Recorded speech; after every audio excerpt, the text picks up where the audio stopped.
Hello everyone, welcome to today's lecture. So today we are going to discuss the management audit and operational audit. Remember in last lecture what we discussed? We discussed about the brief definition of the management audit, what management audit means. Management audit is an audit of management. Okay. Now we understood what we do mean by management. Management means to manage a business or by decision making. And when I say management audit, or let's say it's an audit of management, means the audit the way or the business is taking their decisions or the business is being managed for in decision making, in formulation of policies, plans, and procedures. Okay, that's a particular we are talking about management audit. So we also understood the need of management audit. Like for normal audit, okay, we do identify errors or try to identify errors or omissions, and we provide an assurance that the financial statements are free from material misstatements. Okay, they give a true and fair view. In the case of management audit, the prime focus is on managerial deficiencies. Okay, prime focus is on managerial deficiencies, that how well management accomplishes its objective or its roles, or management, how effective or efficient is the management with respect to managing the organization. That is something basic about the management audit that we discussed in last lecture. I'll be continue this topic for today's, and also I'll be explaining you operational audit, and then once we will be done with this topic, then we'll go for the audit of PSUs. Okay. Now, when I talk about management audit, like we understood, okay, this is the audit of management. Basically, here we understand how efficiently or effectively the decisions which are taken are achieving the organization's objectives and goals. So let's say, for example, today if management is making a policy, okay, management is making a policy regarding, let's say, working hours, how effective that is, or management is making policy with respect to some of the production, how effective that is. So based on that, it is decided, okay, whether the policies, procedures, or the whatever steps or decisions that management is taking are effective or not. So that's something, basic of the management audit. Okay. Then, like also I will be explaining you what is then operational audit. Now, when I say operational audit, okay, I'll explain you simultaneously the management audit and operational audit.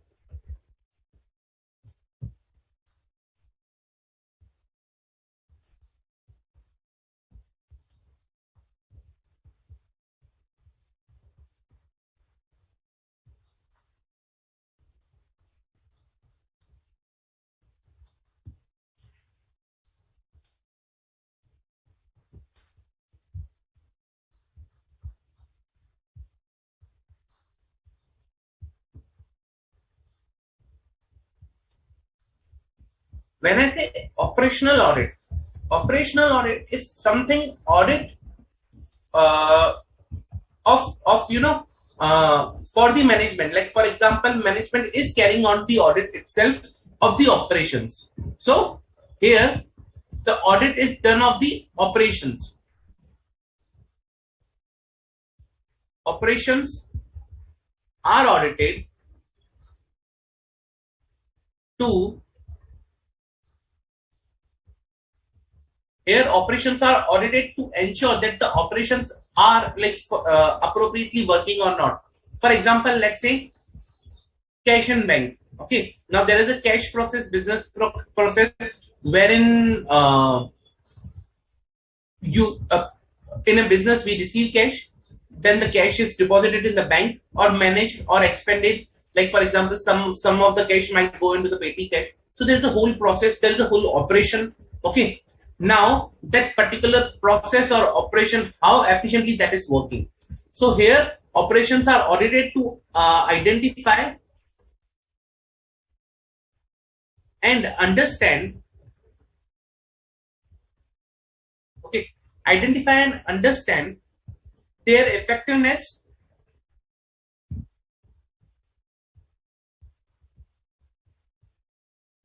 and efficiency,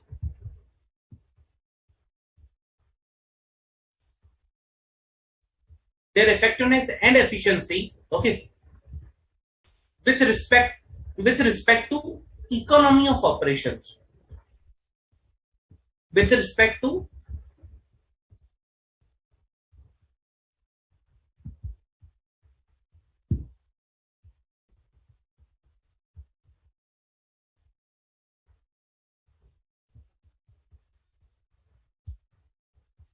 economy of operations.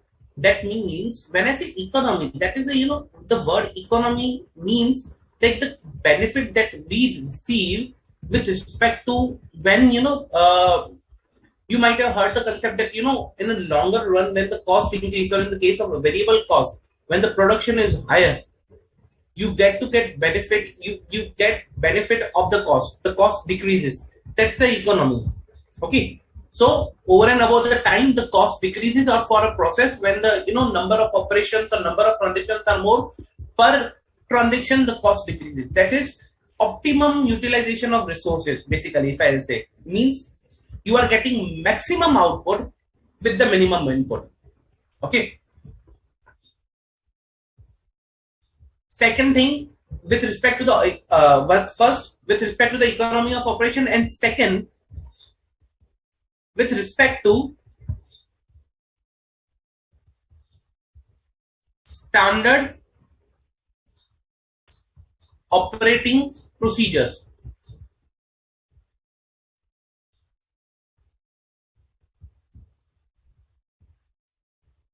and policies.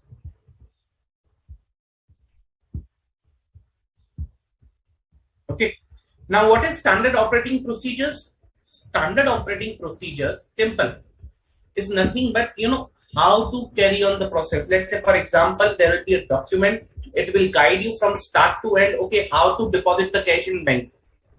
Okay, how to account for checks received. Like go over here, open this software, pass this entry for this type of check, pass this type of entry, then get it approved, then enter into the system. Like the total flow of the process, that is standard operating procedures, SOPs or standard operations. So these are the some documents and then some baseline benchmarks which are decided with respect to how the procedure or how the process should work.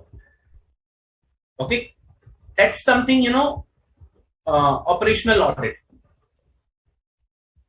Now, when I say operations, as I understood, as I already explained, operations means business process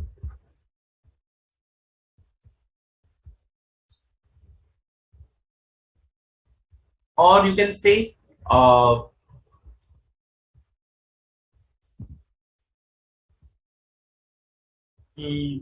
specific department in organization, that can be operations. Okay. Okay. Now, what we will do is we take some examples to understand in detail the difference between both. Okay. And I'll ask you guys, you tell me what you understand, whether this will be good for a management audit or operational audit. Okay. Let's take one example.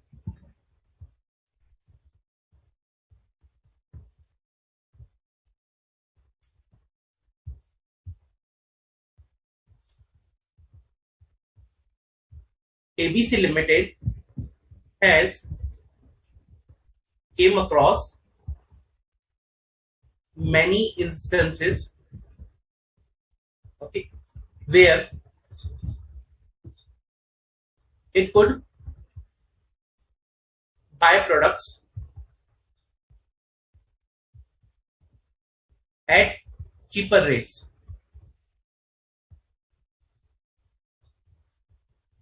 Okay, at cheaper rate than the actual price paid by management. Okay. Then the management believes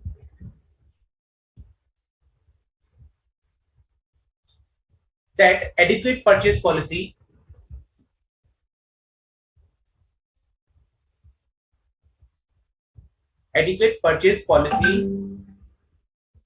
is in the place,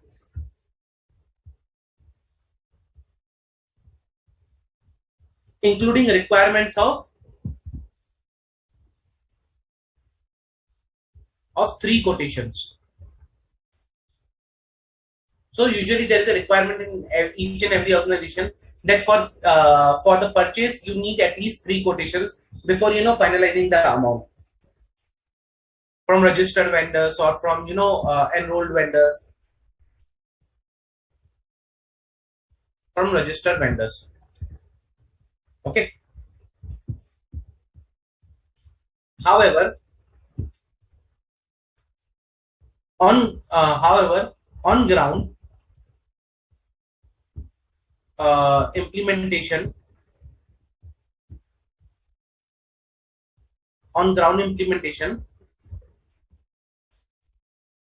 of the purchase policy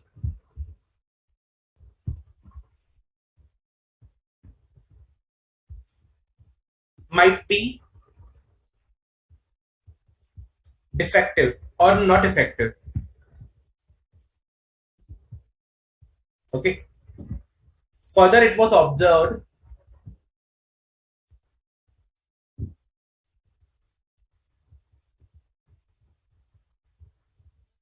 that there might be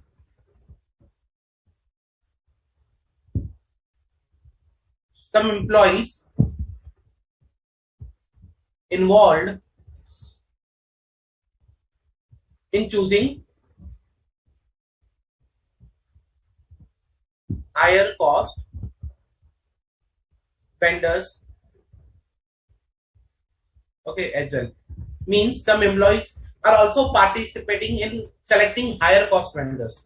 They are deliberately selecting such vendors which are of higher cost. So you need to decide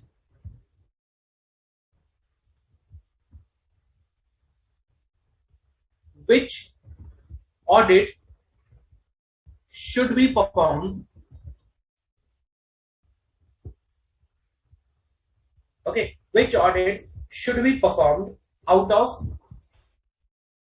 management / operational to understand deficiencies.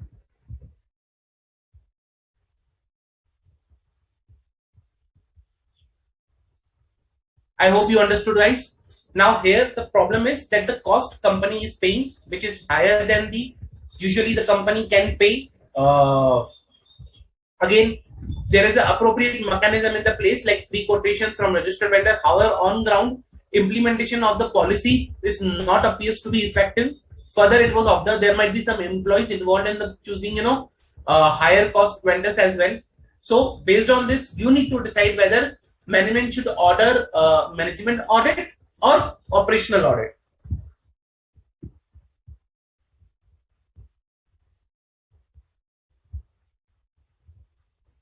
Come on, pretty easy. We just now discussed. Just you need to apply that same concept over here.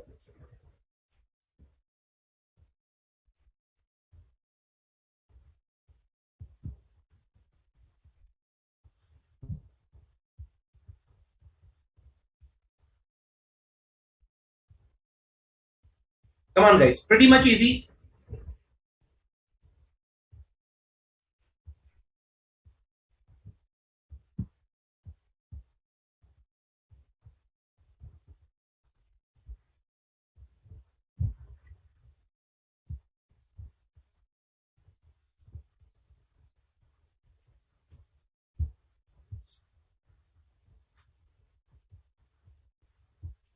Just apply the concept that we discussed right now. Okay.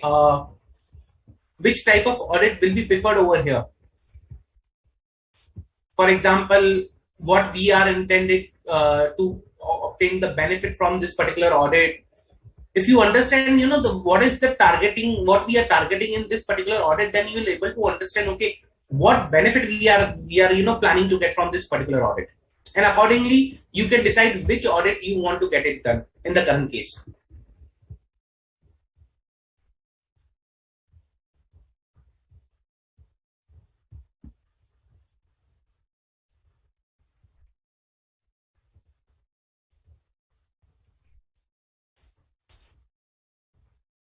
Come on guys, pretty much easy.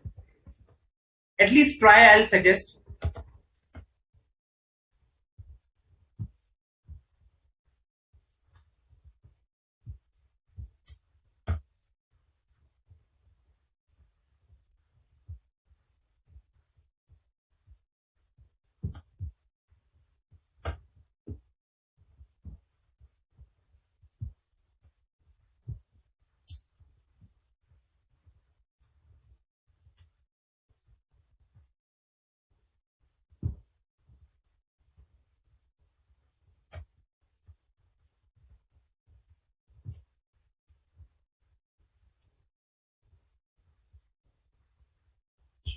Correct, Siva. Correct, Sairam. Absolutely correct.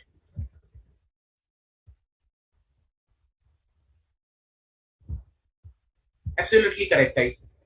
Come on, guys. I'm waiting for other answers also.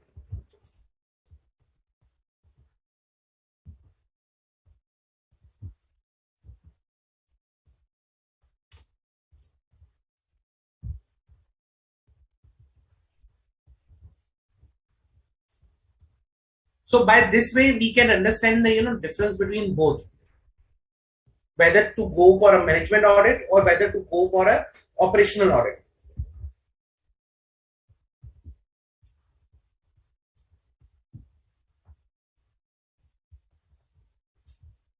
Meanwhile,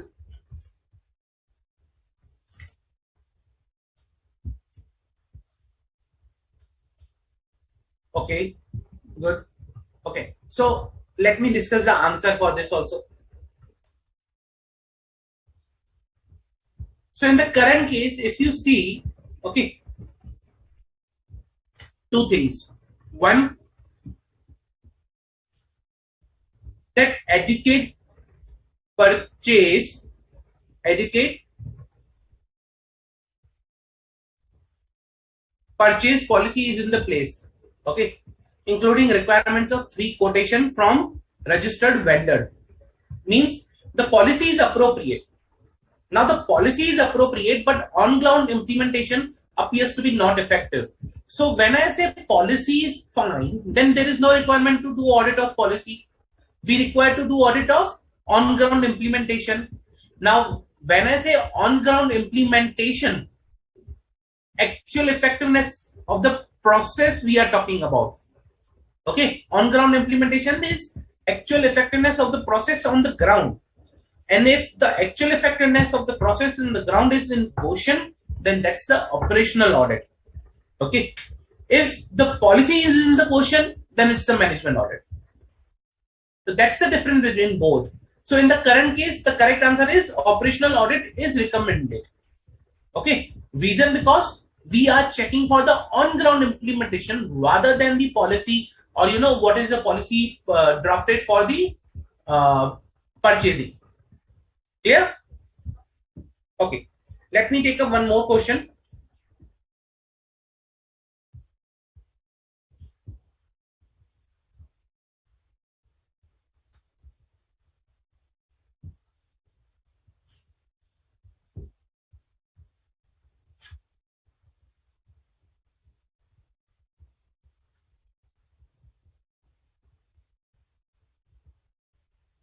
So, PQR Limited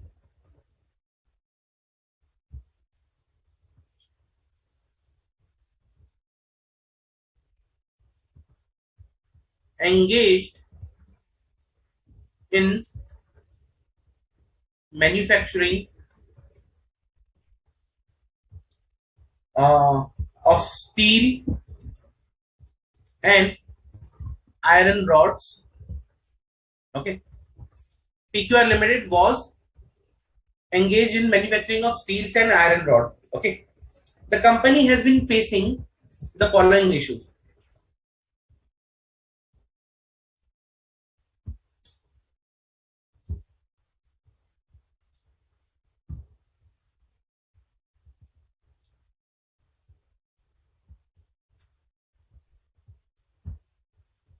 First,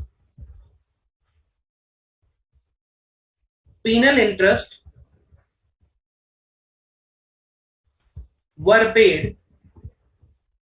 Penal interest were paid for delayed payments.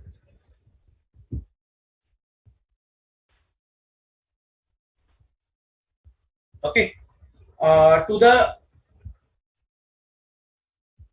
overseas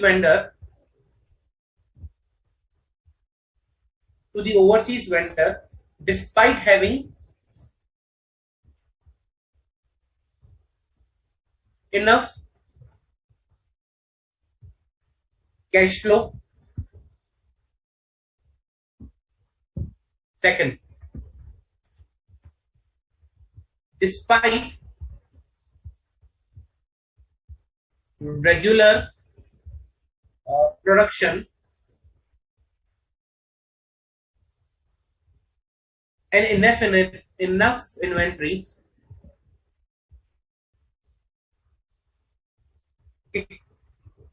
delays in shipping,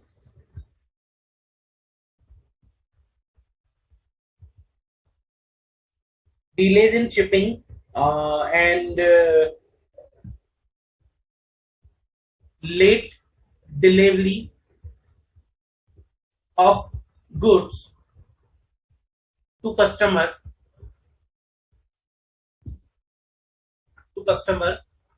were resulting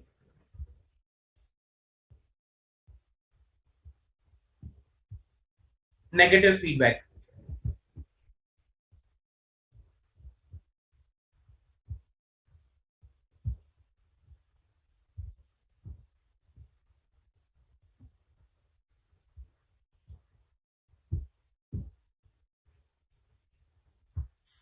Now,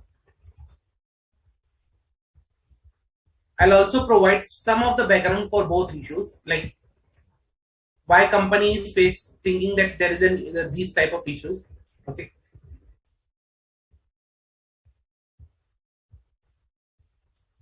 it was identified that delayed payments were due to the credit period, or not credit period, but the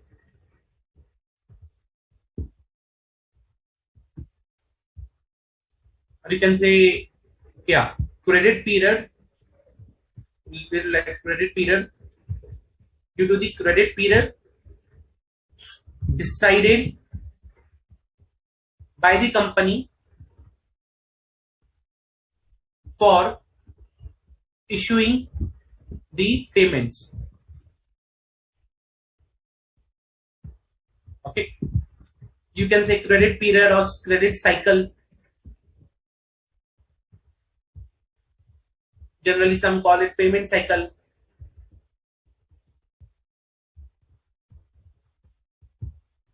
Second, in case of inventory,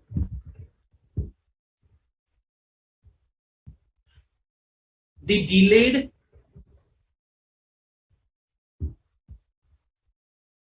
delivery or shipping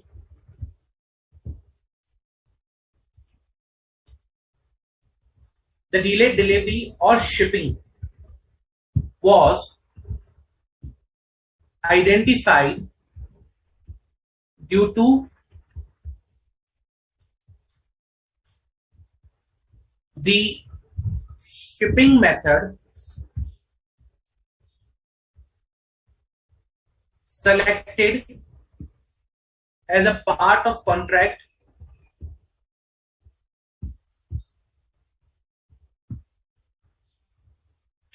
with shipping supplier. Okay, Now you have both of the issues. Now you tell me which issue will result in which type of audit.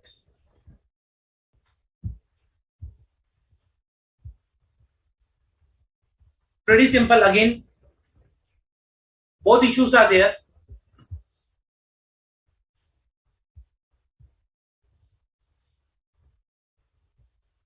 So you need to understand what and what will be the targeted.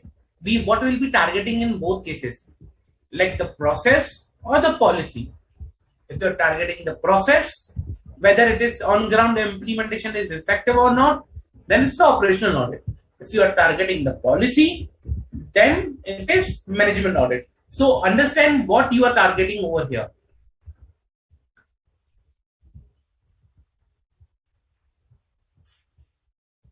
Whether you are targeting on ground implementation or you are targeting effectiveness of the policy.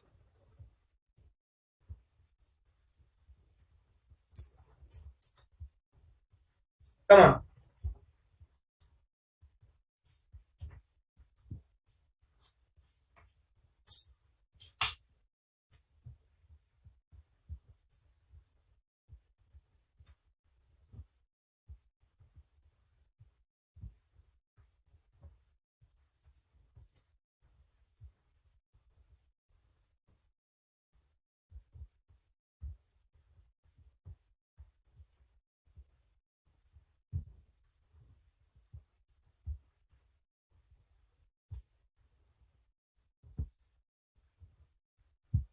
Come on, guys. Pretty much easy.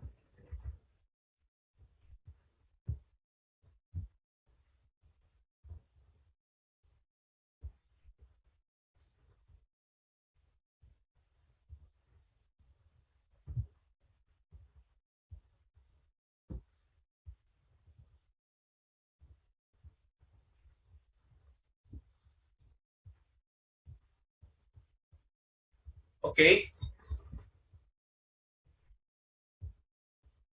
Good, Kumar.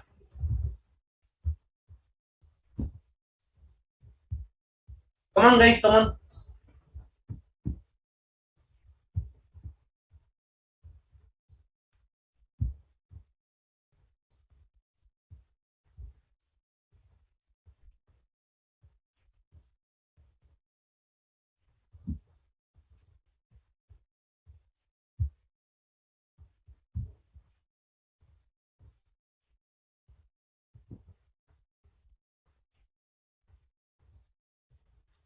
Come on, guys. I'm waiting for your answer.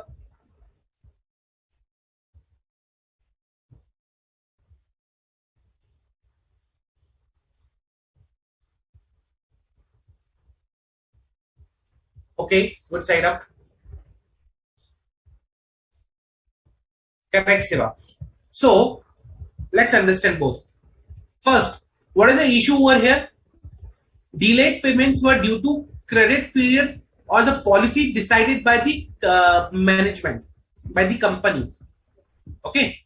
Here it is because of the credit cycle or payment cycle or credit period decided by the company. Now, if we are questioning that is something decided by the company, the policy procedure, then it will go as a management audit. However, if we question the on-ground procedure, then it will go to operational audit. Second, what we are targeting over here is that the shipping method selected, okay, as a part of contract with shipping supplier is the problem. That the shipping method which is selected. Now, guys, this is not the on-ground issue. Again, this is not an on-ground issue.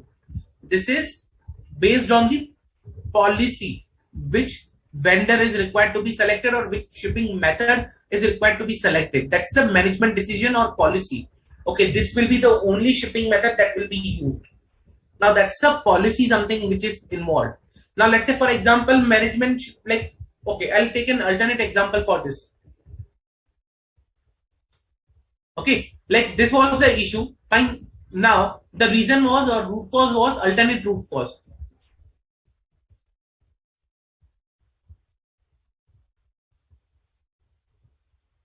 The management,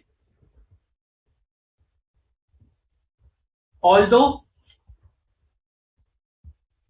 had a policy to uh, ship the goods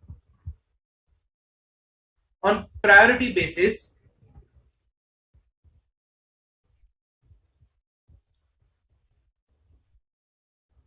and had appropriate contract with vendor for such shipping, still it was observed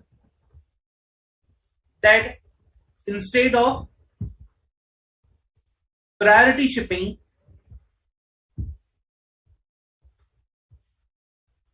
the warehouse manager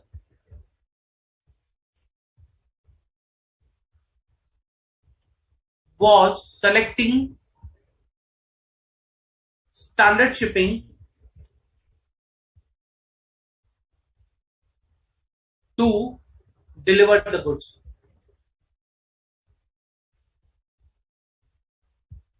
Now, see in both of cases. In first case, we question the shipping method that is provided by the management. That's a policy. In second case, what we are discussing over here, that although priority basis shipping was available, still the warehouse manager was using standard shipping. Means company made a policy, company made an arrangement, go with the priority shipping. Company made all the arrangements. Still on ground, it was not being implemented. Here, the issue was on ground implementation, and hence this becomes your question for operational audit. In operational audit, you will understand why standard shipping is being used when you already have a priority basis. Why the warehouse manager is selecting this particular shipping method when they already have another method, because of due to which they are facing this much issues. In the first case, we will be questioning why management is not changing the shipping method. So changing the shipping method is management. So this will be management audit. Clear? Same way. Here it will be management audit. Reason because we are questioning the credit period or the payment cycle that is defined by the management. Any doubts?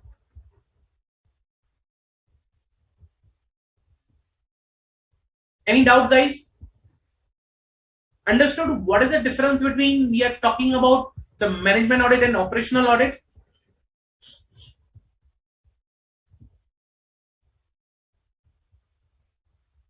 See, the underlying difference lies with the what is the root cause and what you are going to audit, the scope, the objective. That is something will be defining whether it's an operational audit or management audit. I hope it is clear. Yes, no, something, guys. It will be helpful to understand. Okay.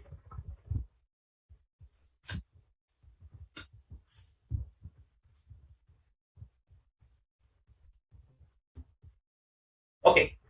So this was basically a detail about operational audit, management audit, and a difference to identify both basically. Now, let's come back to the topic of management audit to understand much in detail and the rest of the aspects of the management audit. Okay. Now we understood what is the difference between management audit and operational audit.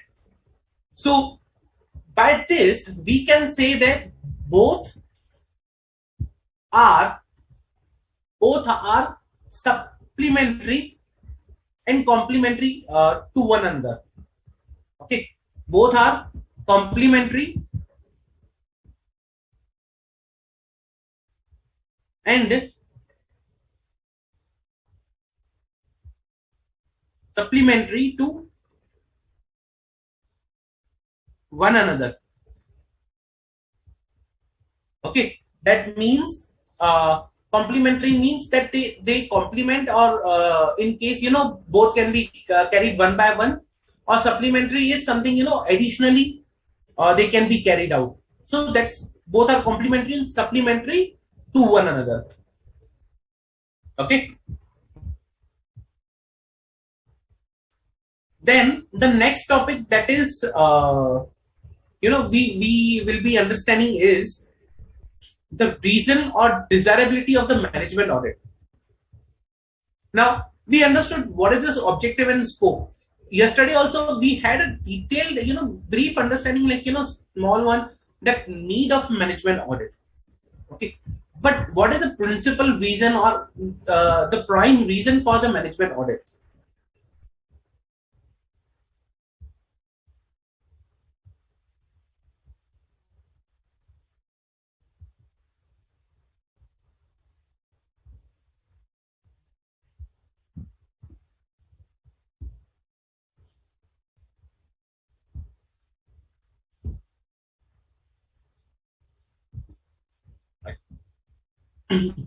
We understood the management audit is something related to evaluating the policies and procedures. Okay, so when I say evaluating policies and procedures,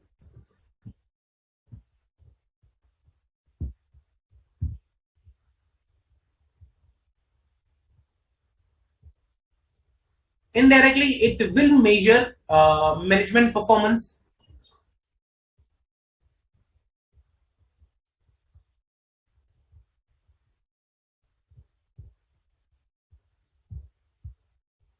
Reason because today, let's say for example, if management is back to back taking decisions which are not appropriate for the corporate, or which are not appropriate for the company, then the management is not performing efficiently. Let's say for example, the credit period in the market. Okay, the credit period for the customers in the market usually goes with the 10 days, 12 days, because of the type of nature of industry. However, this company provides credit period of 120 days. Okay, usually the company keep a stock reserve for 1 month, reserve stock of 1 month. This company was not keeping any reserve stock, and hence faced issues during the cases of when there was a issue of raw material import. The company was not getting raw material. Second, you can say, if management takes back to back decisions with respect to the policies and procedures which is impacting the company negatively, then there is some issue with the management performance. So that's why management audit will measure the management performance.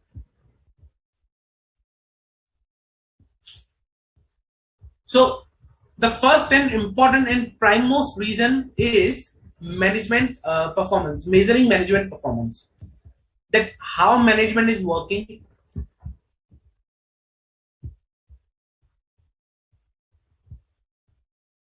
whether their decisions are efficient,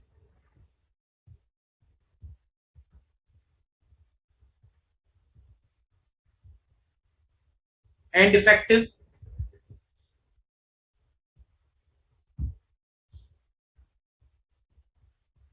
whether the desired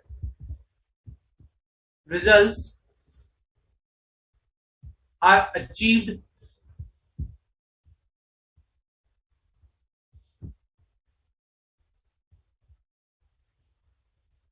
desired results are achieved, like objectives which are defined for the company, whether they are achieved or not.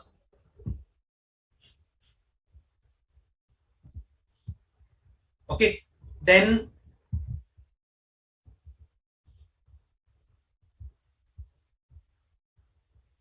whether the company is moving in appropriate direction,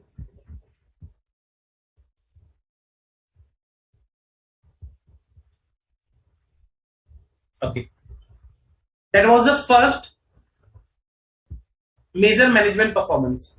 Second,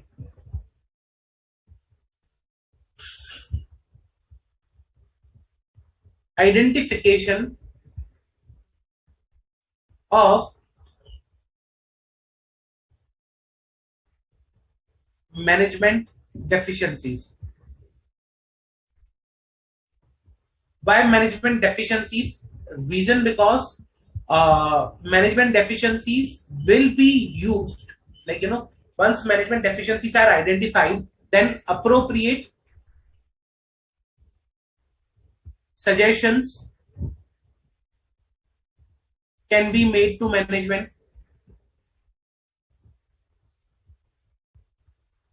Experts can be hired, okay, where management lacks. So, for example, if management is not an expert in case of, let's say, some technical area where the management is facing issues or where there's a management deficiency, then experts can be hired, and that happens actually. Okay, uh,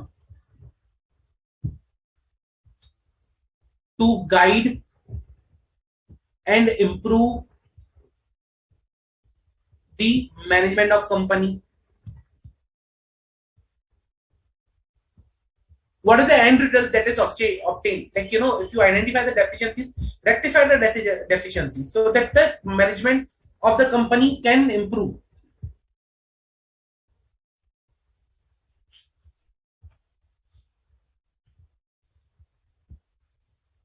So these are, some areas with respect to identification of management deficiencies. Then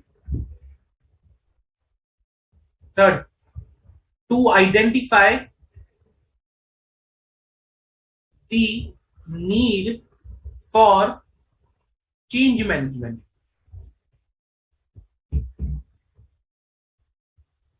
When the management is not working appropriately or there are issues with respect to the management, at that time there is a need for change management. Even after guiding, even after providing the suggestions, the end result is same. The management is not improving. Then you might think to change the management structure. Okay, you might think to change the management's way of working or the management itself. So that is, to identify the need for change management. Fourth, to identify the issues before it becomes operational in nature. See, issues first are in policies, usually, policies and procedures, and then they become operational over the time. So, for example, let's say credit policy. Now, company is paying penal interest for the delayed payments because of the credit policy that company has decided. As a result,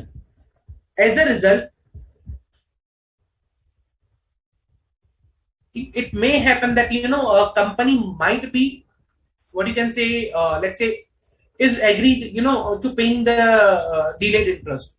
Now everyone at the operational level will come to know that management is ready to pay the delayed payment, means management is not paying that much attention to this area. Instead, what they are doing is, they are not changing their policy. Instead, they are paying the delayed payment, like delayed interest.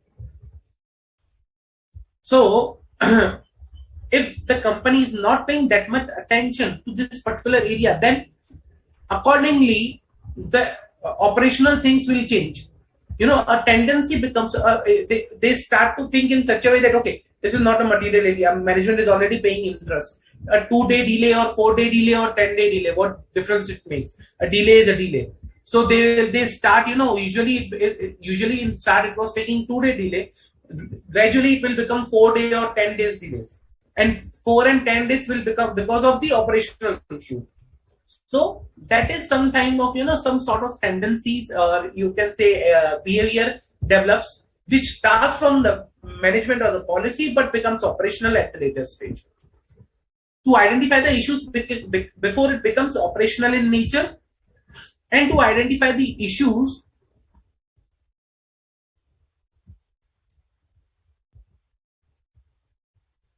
before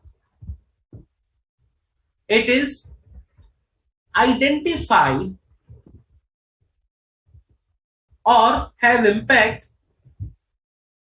in financial audit.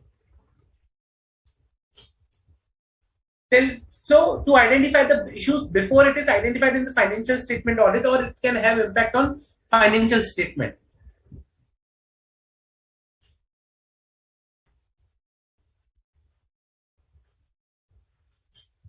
Fifth, before merger, acquisition, or other such transaction,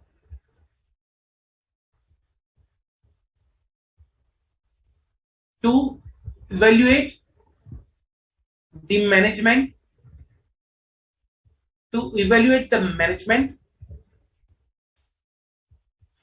and its efficiency for the strategic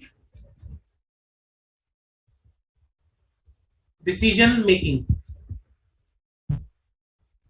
See, if A and B Limited are going to merge, then the company which is acquiring the another entity, let's say for example A Limited acquiring B Limited, then A Limited management will definitely see how efficient B Limited management is, and accordingly they will be given a place in the A Limited. So basically they will, before merger or acquisition, to evaluate the management's efficiency for strategic decision making. That's another area on need of this management audit. Clear? Any doubt, guys?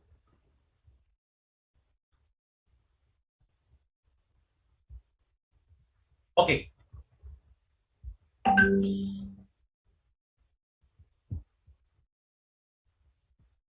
See, these are the prime reasons for having management audit. Okay. Now we will understand how or what are the areas, or you can say what are the steps which are there for a management audit. Now, how to organize a management audit? Like we understood the concept. Now, how to conduct and organize a management audit?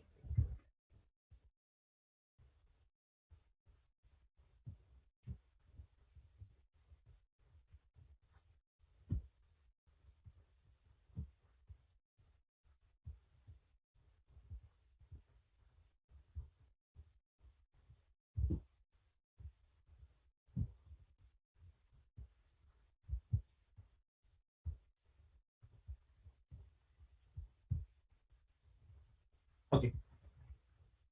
Now, to organize the management audit, what are the steps that are required to be followed, or you can see the procedure, or you can see the flow, how the flow works. Okay. First, you need to define the statement of policy. So, devising the statement of policy. Now, what is devising the statement of policy? What we want to, what to do in this particular thing? See, policy for management audit. We are talking about a policy for management audit. Reason because if there is a policy, then the procedure how to conduct the audit will be defined appropriately. A policy should be laid down in clear terms the scope of the activity to be performed by the management audit. Okay, like what activities are required to be done. It should spell out clearly the scope and status of the management audit. It should provide, appropriate powers or duties to the management auditor, okay, to review the administrative and the management controls over any activity within the company. So there should be a basic underlying policy. Okay, that's the first step over here. Devising the statement of policy. Second, once the policy is decided, then you need to design location of the function in organization.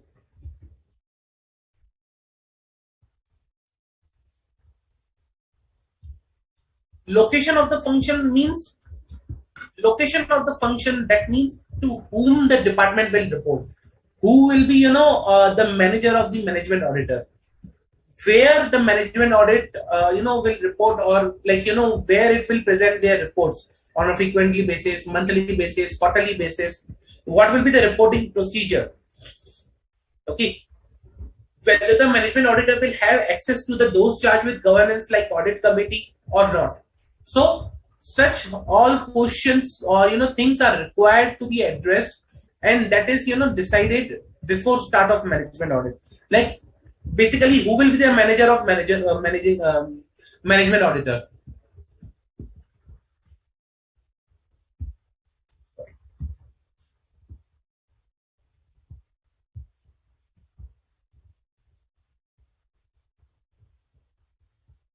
Okay. Then the third is allocation of personnels.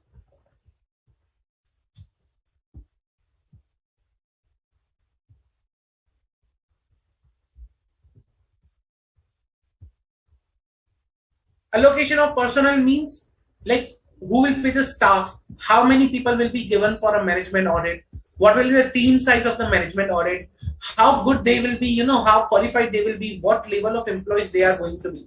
Let's say in a company there are many multiple levels like executive, senior executive, assistant manager, manager, director.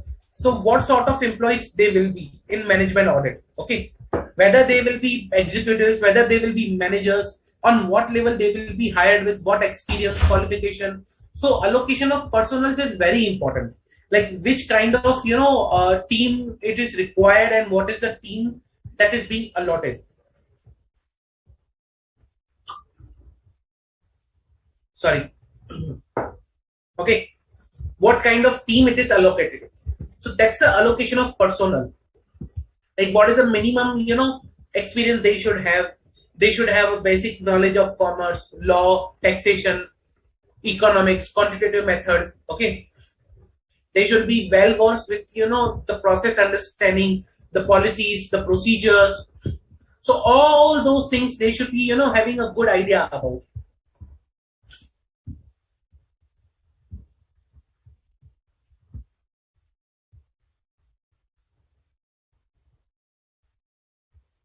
Okay.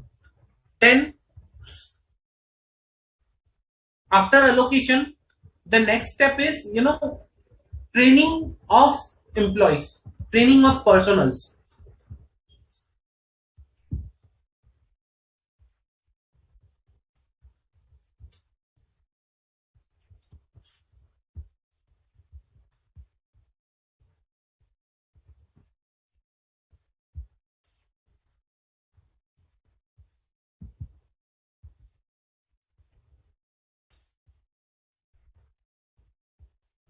Or staff training program. Okay. Now, what is staff training program? A continuous training program, which is which is devised or prepared in such a way that it should achieve the target of quality in performing the audit assignments. So now, for example, today we hired someone in the team, okay, of management audit. They should be also, after that continuously trained so that those employees or personals or team members should be aware with the recent changes within the organization.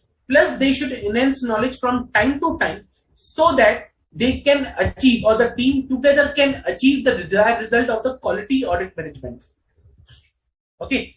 So today, if we'll not train, or if we'll not, provide appropriate training programs, then they might remain outdated, or it might happen that they are not aware with the recent changes in the laws, regulations in the organization. So that's why training program is necessary.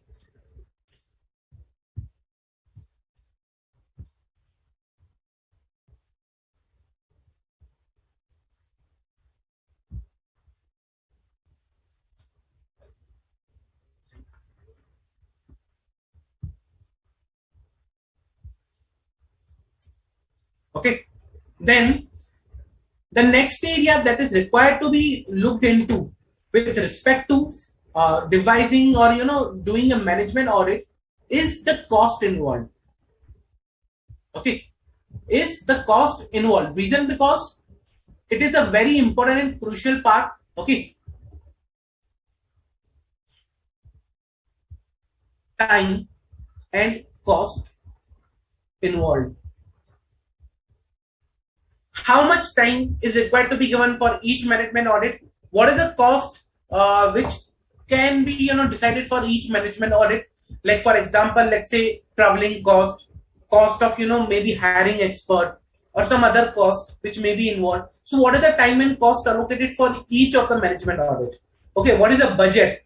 So accordingly, let's say for example, for one management audit, the time taken is, let's say, 1 month. So in a year, we can only perform 12 management audits, and accordingly, the plan for the whole year will be decided. So time and cost is a very important thing, very very important.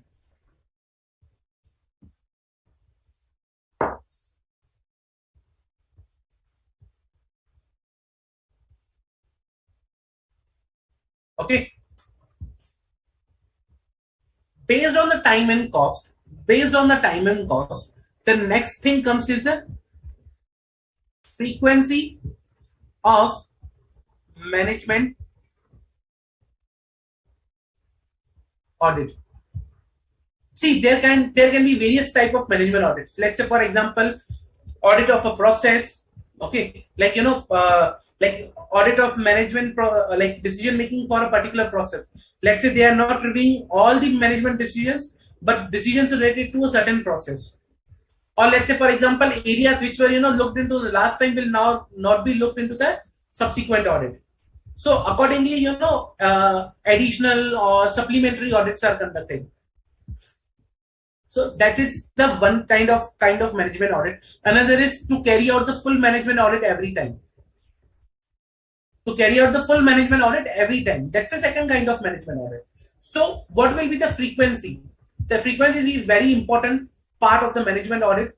That when is required to be conducted at you can say at what frequency, monthly, annually, how it is required to be conducted. So all those things will be part of this particular phase. Okay, so this is how basically the management audit is required to be conducted, or these are the things which are critical to the defining the management audit process, you can say.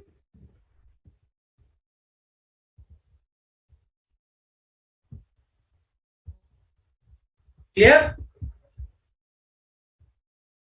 I'll just pause here a bit, and I'll ask you to just take the notes basically. Reason because it will help you to understand, revise at the later stage. Okay, I'll just pause it here a bit, and I'll request you to take the notes so that at a later stage you can revise and uh, appropriately.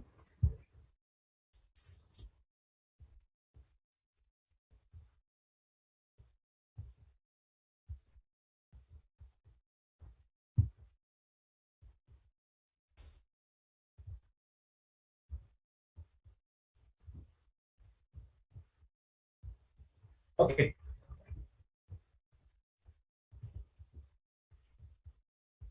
Now we understood what is the management, like what is the process that required to be followed. Okay.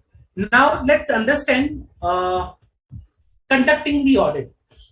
Like, okay, we have decided the policy. This is how the management audit should be done. Should be the policy, procedures, and everything. Now let's understand how to conduct management audit. Once we decided the policy, the procedure, everything, then what is the appropriate way to conduct the management audit basically?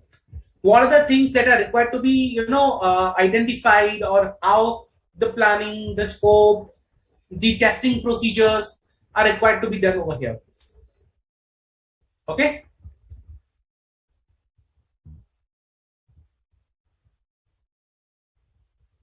Yeah.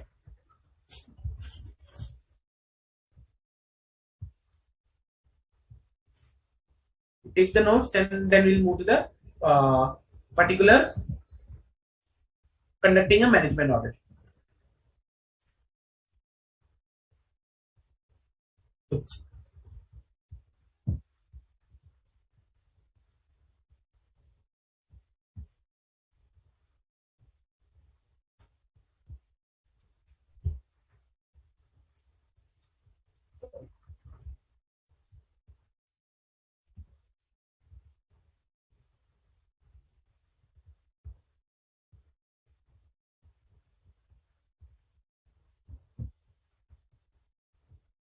Okay, conducting a management audit.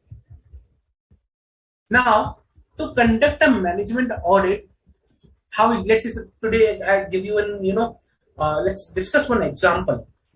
With an example, how we conduct a management audit. Let's say the issue. I'll provide you the issue over here. Okay, in just in few words, the issue is that yeah,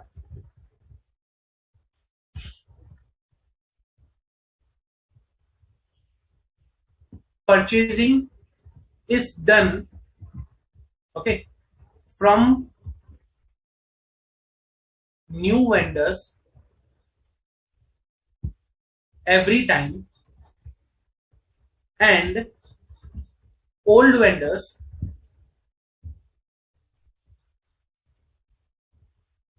are not uh, old vendors are not again contacted, or you can say old vendors are again not preferred by purchasing manager,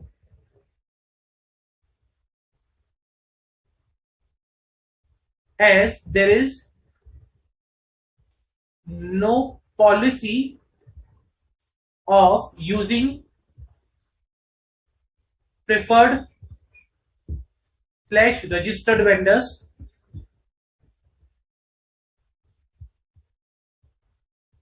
Okay, there is no policy of using preferred or registered vendors. Also, there is no requirement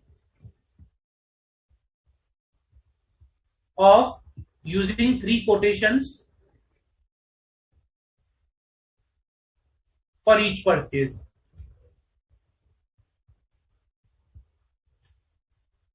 Now, let's say, for example, I basically hired you, go and perform the management audit of procurement area. Now, you need to perform management audit of procurement business process. Okay, I hired you to perform management audit of procurement business process. First, what you will do, the first step before starting the audit, what you will do?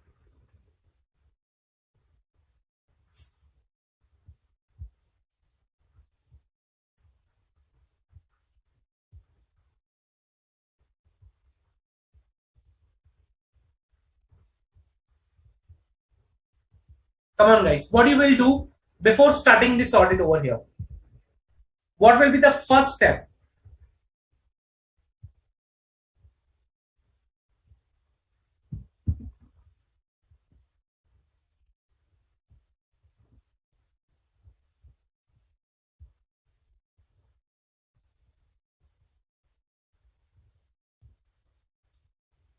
How will you conduct this particular audit? Now, today I am giving you this assignment. Conduct the management audit. What you will do? What you will do and how will you conduct this management audit?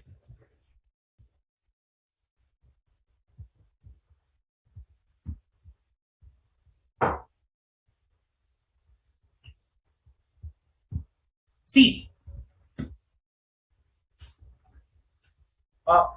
the first step in any audit is to define the scope and objective of that audit. But here, this is the scope. This is already the scope which is given. Your scope is here. And your objective is here.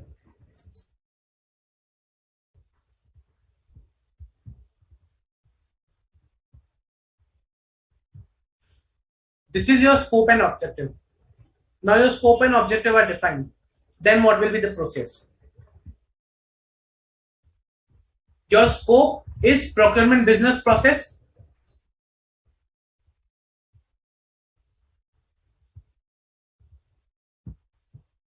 Your objective is to have a management audit, means to understand the effectiveness and efficiency of the procurement business process or the policies which are drafted over here.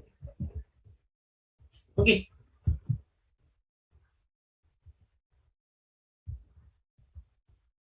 So, as a first step,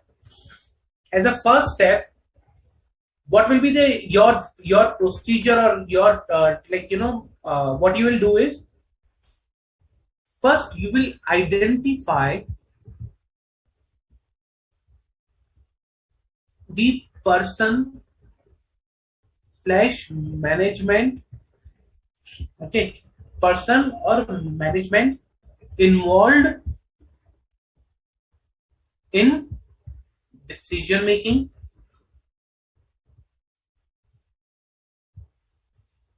First you will identify this particular thing, okay, like who is the management involved. Like if you want to do management audit, first you will understand who is the management, identify the management involved in the decision making, okay. Just like the financial audit, you will identify the business and its understand its nature and its entity. Same way here you will identify, okay, who is the management. Then second step, you will interview the management identified above to understand the decisions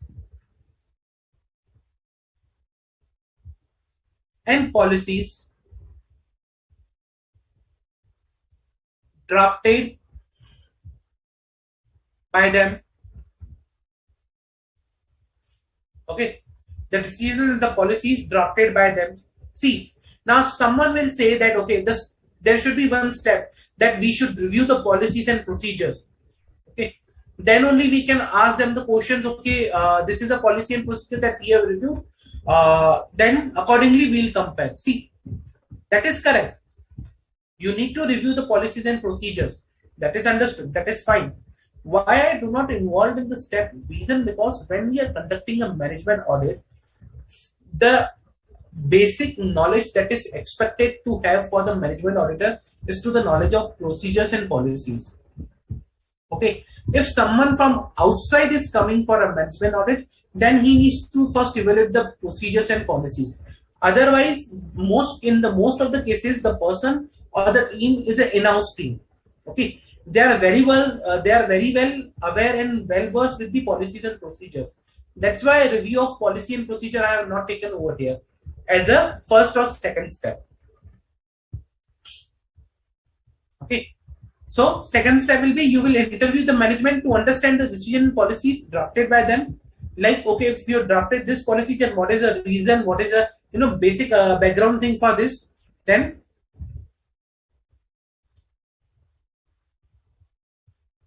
third step,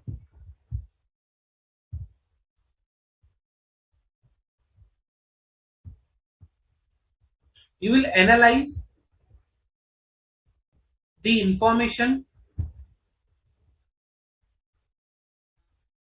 with actual policy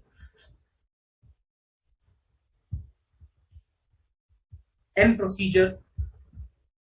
Let's say, for example, in case of purchasing, okay, in case of procurement, now I'll ask them, why you do not have a policy of preferred vendor or using a registered vendor, why you do not have a policy of 3 quotations. Okay, they will provide me the detail. Okay, because of this reason we do not have.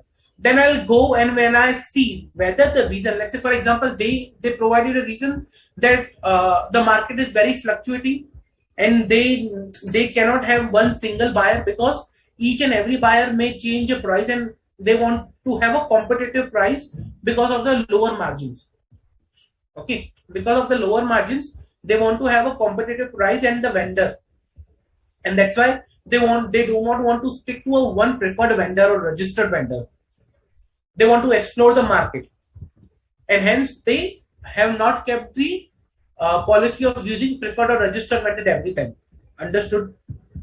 Then I'll ask, if this is the reason, then why you are not going for three quotation? Three quotation will ensure that you are getting appropriate price. Then the management might say, okay, we have not kept the three quotation reason because it is a time consuming process to have three quotations. We want our purchase decision to be more efficient and faster because of the type of industry in which we work, and hence we have removed three quotation requirement. Okay, they might come up with this answer. So again, you will go and verify whether the purchase is fast, appropriate, it is being made in the timely basis. So management is taking one decision and they are drafting the policy to achieve our objective. Objective is competitive price of purchase of raw material and faster purchasing decisions. Now you will analyze whether that on ground also, whether that is being achieved or not, whether the policy is actually working, and whether the decisions are appropriate and within the are good for the company or not. So that will be the third step. Analyze the information with the actual policy and the procedure. Or at times management will provide you the reason X reason, but in the policy might be drafted for something Y. So you need to correlate with both. And how will you do that? How will you analyze with the actual policy or procedure? For that, you need to roll out a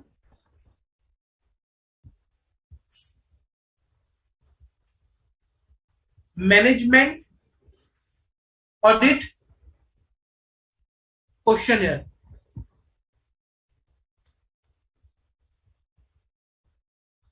Management audit questionnaire is used to gather the information to understand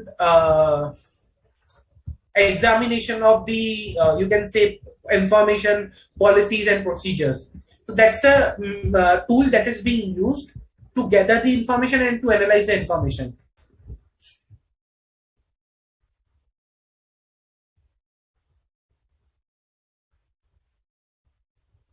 Okay, then the last step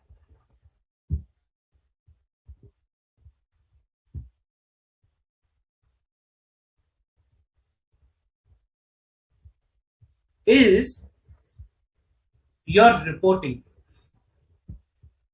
preparing and issuing management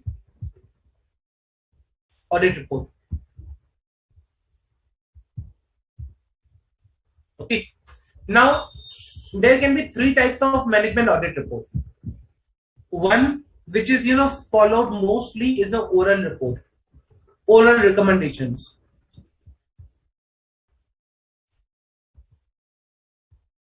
Why oral recommendations? Because they are more faster. Okay,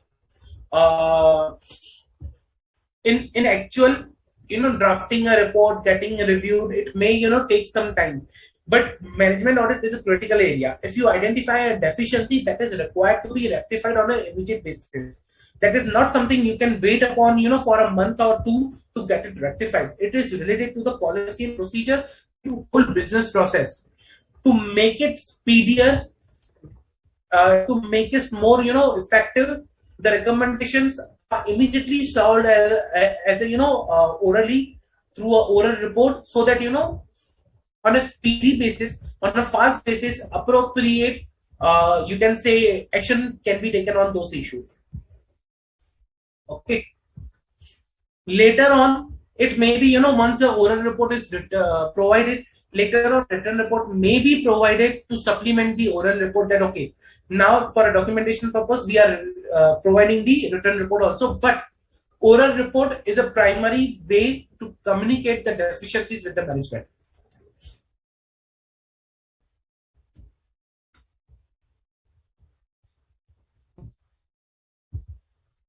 Okay. Then second,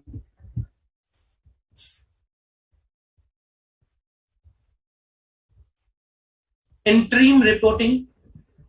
Like if we identified one issue, before waiting your completion of the process, we report out that one issue. That is the interim reporting. Then, as I said, after oral report, a regular written report might be issued as a supplementary to the oral reports. And last is the summary reporting. What is summary reporting? Summary reporting is all of the deficiencies identified in all of the management audit. A sort of summary which is presented half yearly, yearly to the audit committee or to those who are charged with the governance to show what was the observations on management deficiencies that were identified, how they were overcome, what was the suggestions that were provided, and whether those suggestions are implemented or not.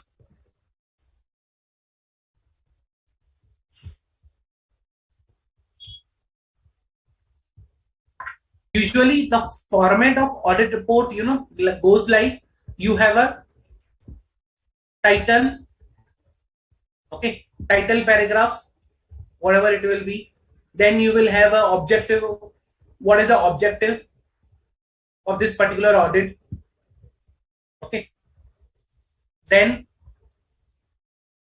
you might have a scope. What is the scope of this particular audit? So here will be procurement business process.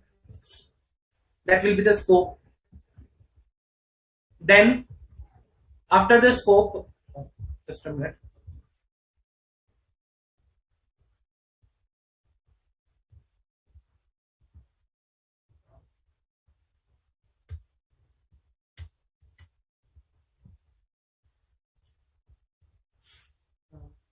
Just a minute. I think there is some issue.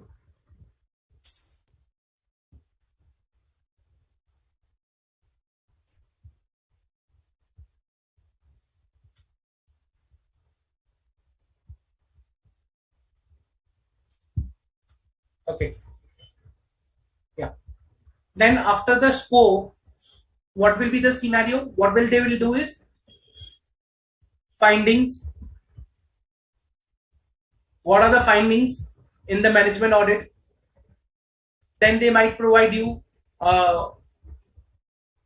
opinions. Okay, what they identified and how they are analyzing that information and what is their opinion with respect to that.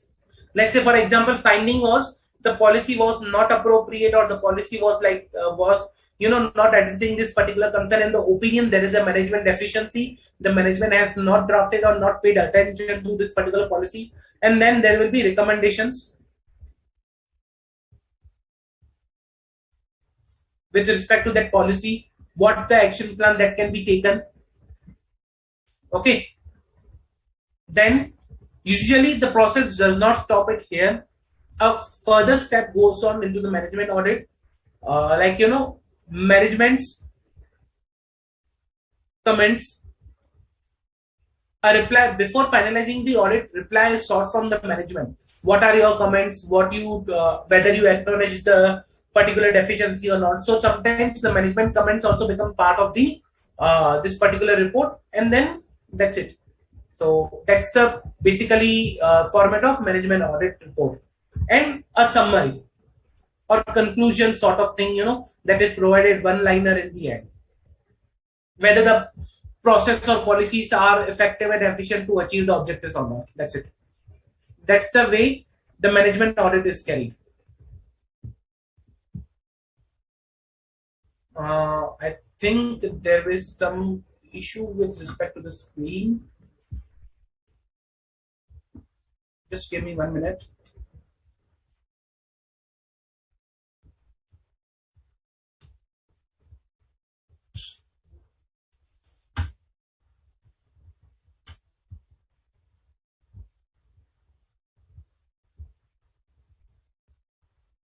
Okay, just give me 1 minute. I think there is some of the issue with the screen.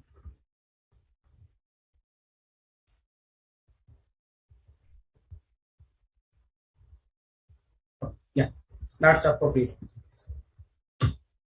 Sorry for the technical glitch, guys. Yeah.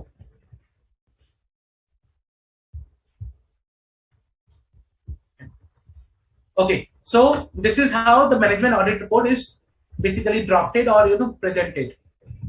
Any questions, guys? Any questions?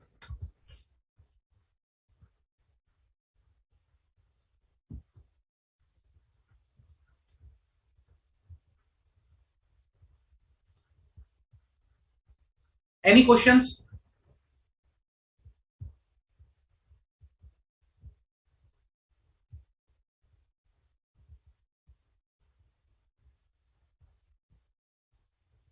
Okay. Usually, once the management audit is conducted, there are some issues that are faced. Okay. Like there will be, areas where, there will be some issues with respect to the management audit. Conducting a management audit is not very that much simple.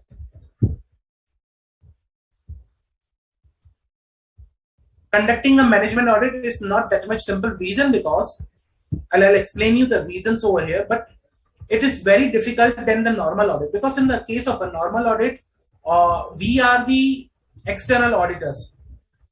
We are the external auditors. In case of the management audit, we are the internal one, part of the management.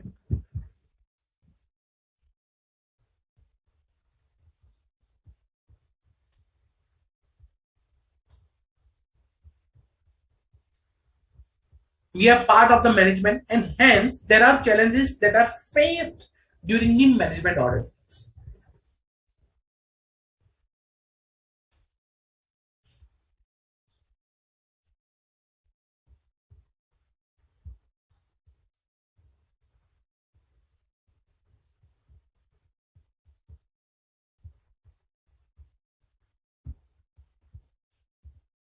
Okay.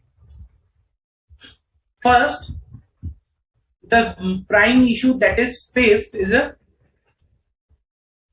behavioral aspect related, that is resistance to change.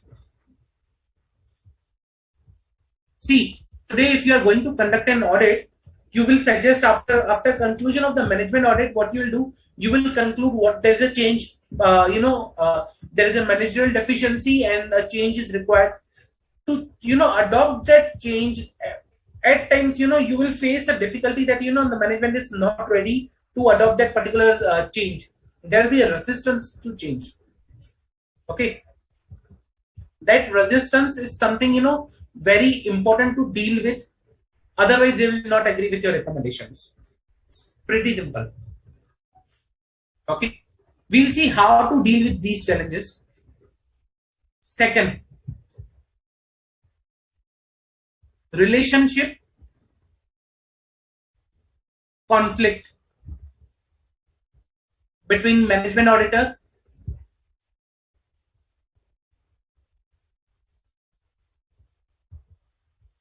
and other personals.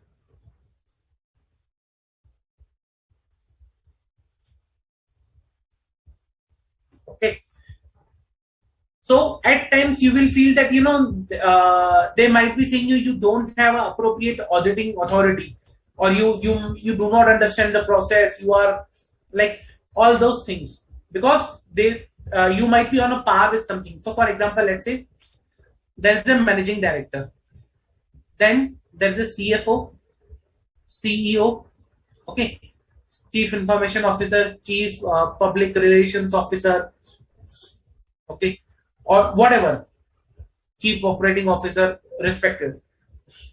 Now, and there will be chief audit officer. Under that, there will be you, that management auditor.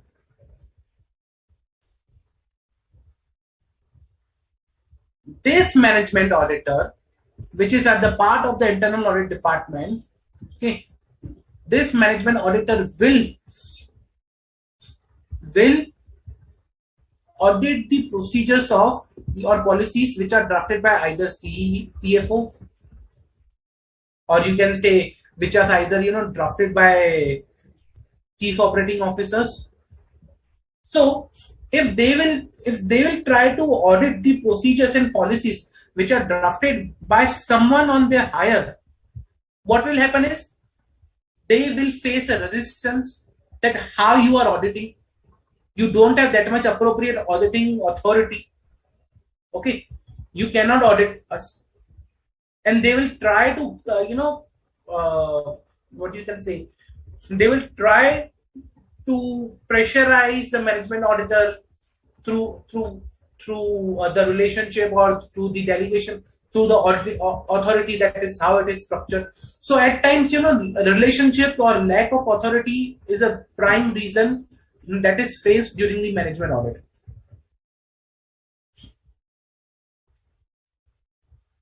Second, on the same line it is controlling or change in authority fear.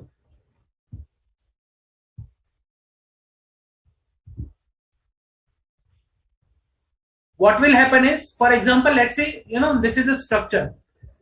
Okay, this is a structure. Now CFO might think here that he's being controlled by management auditor, or COO, chief operating officer, might think that he's being controlled or governed by management auditor. They report to MD, they report to managing director. Then why they should answer to a management auditor? So that kind of structure might create some issues in conduct of management audit. So these are certain challenges that can be faced in management audit basically. Then how to resolve these challenges? When you face these challenges, how to resolve? The resolution goes like this way.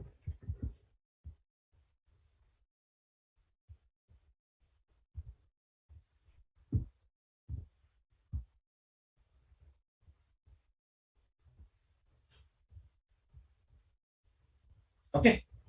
First, if there is some kind of issue that you are facing, that there is no cooperation, or you are facing some kind of problem from a higher authority, contact next or ultimate higher authority.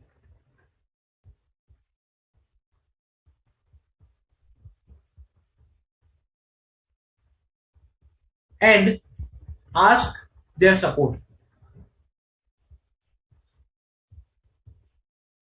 If the CFO is not cooperating in the current case, I'll go to the managing director. I'll explain him the situation and I ask managing director to please ask CFO to support me in the management audit. Otherwise, there will be a limitation on the scope and I will not be able to do the management audit. Second, make management understand the benefit that will be derived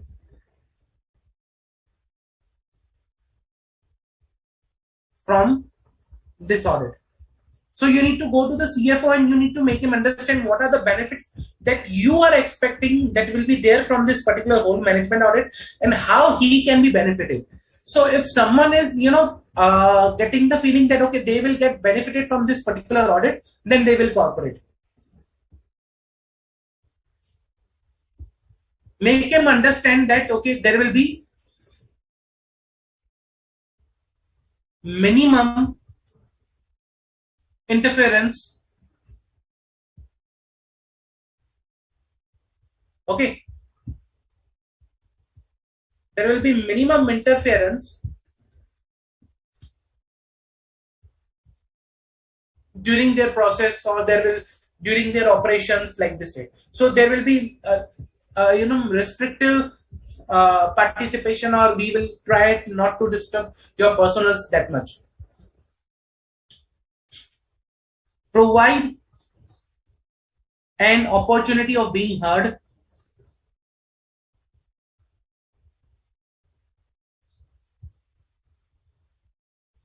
Before finalizing anything.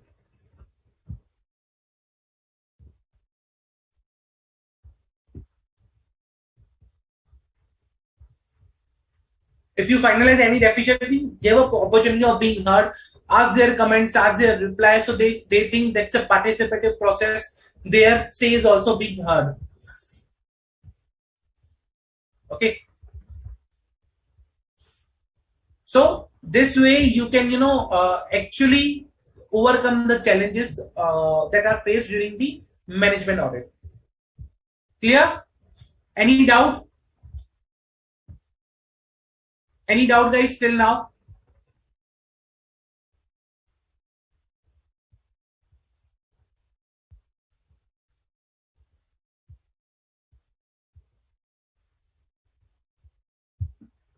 That is about the management audit that we discussed till now.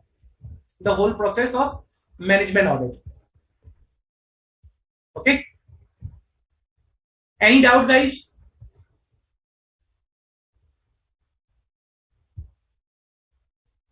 Any doubt?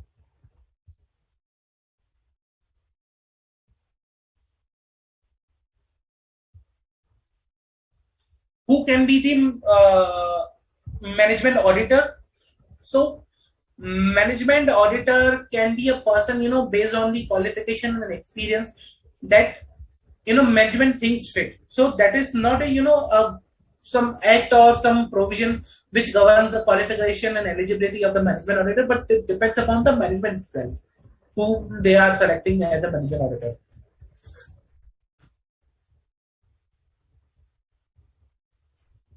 Any further doubt, guys?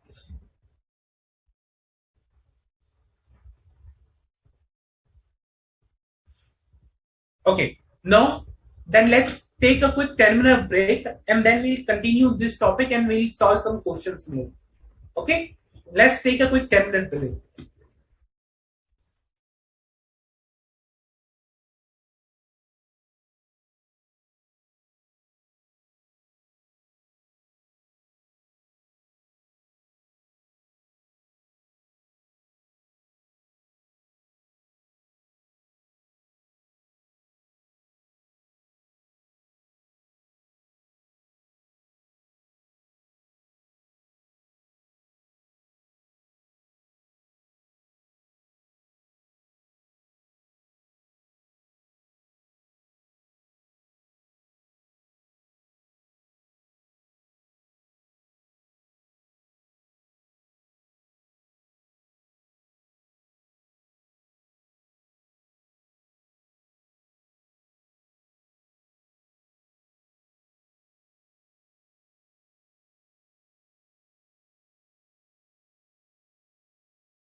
Hello everyone, welcome back. Hope everyone is recharged. Okay, now let us continue the topic. Uh, Before moving further to the operational audit, let's discuss a question and to understand further this topic in more detail. Okay, okay.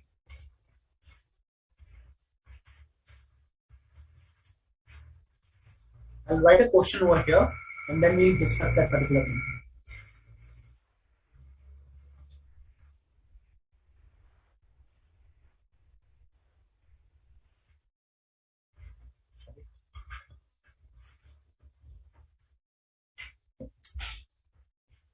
Okay.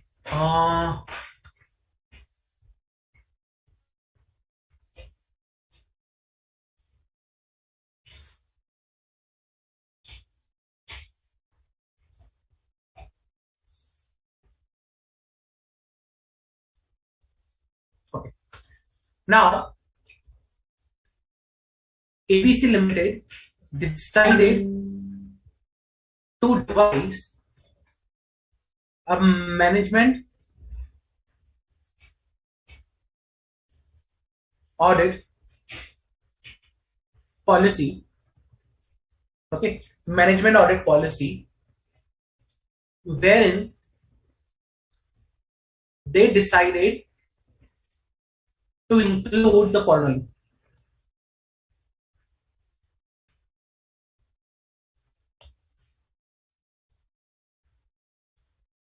management's support statement. Okay. Second, uh, scope of management audit.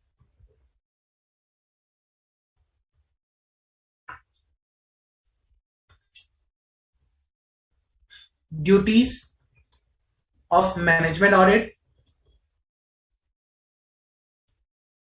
Okay. However, CFO and CEO of the company were of the opinion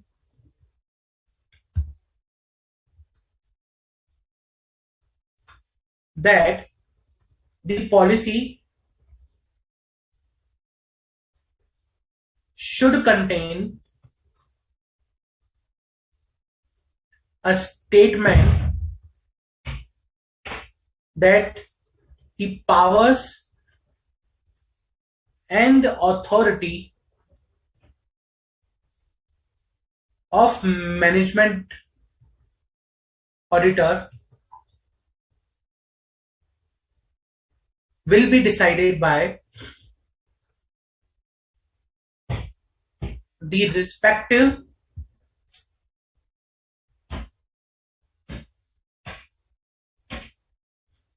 process lead,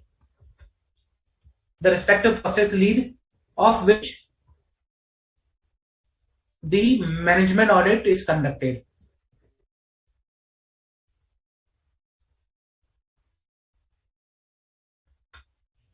Okay, so he shall be deciding the powers and authorities of the management auditor, uh, the process lead for which the management audit is conducted.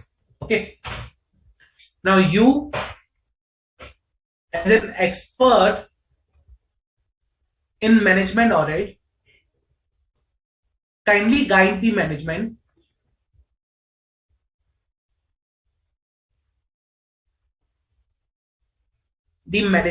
whether such statement will be beneficial or will be to the contrary or adverse, will have an adverse effect on the management audit, whether this statement will be beneficial or will have adverse effect on management audit.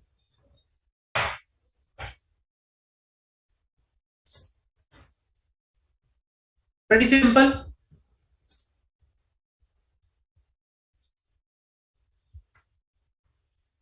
Nothing difficult.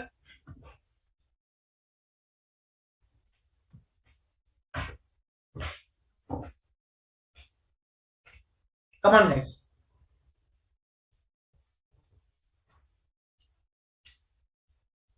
Now this uh, is something related to the management audit policy. Okay. Like how it is should be drafted. What are the key things that we discuss in the policy that will be here.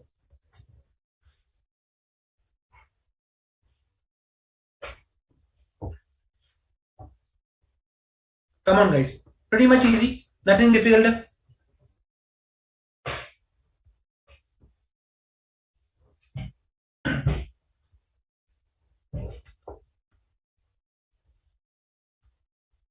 Whether this will have a beneficial effect or adverse effect. Simple.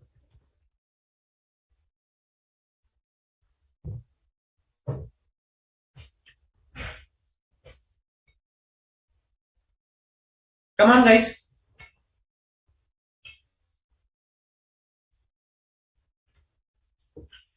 So these three areas are already mentioned, but power and duties, they're asking to mention this also. That is, power and duties will be subject to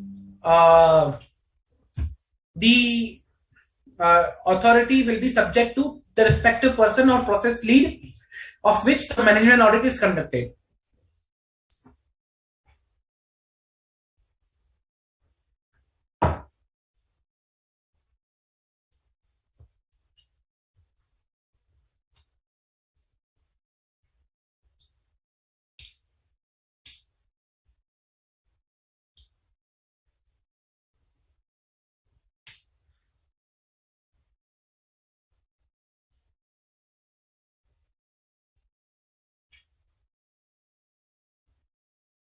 Come on, guys.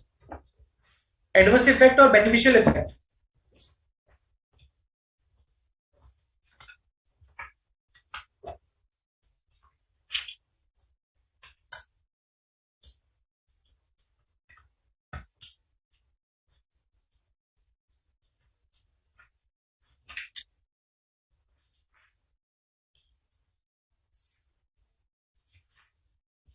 Whether this will have an adverse effect or beneficial. Correct, Saina? Good.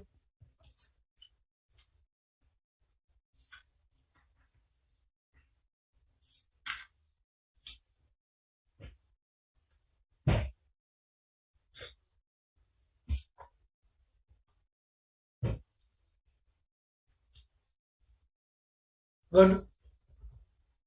Okay.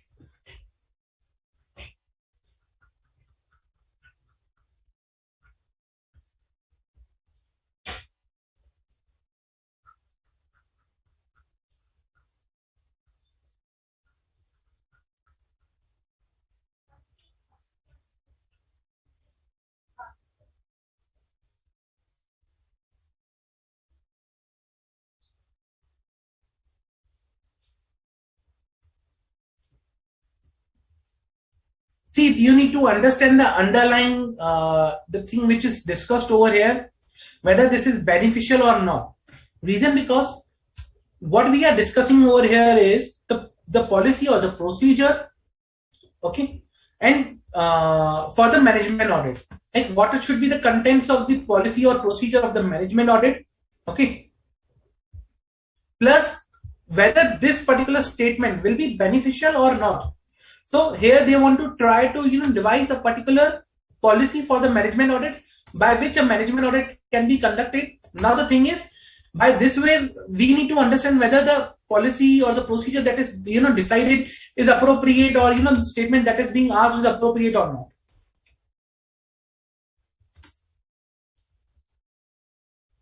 So let's discuss in detail.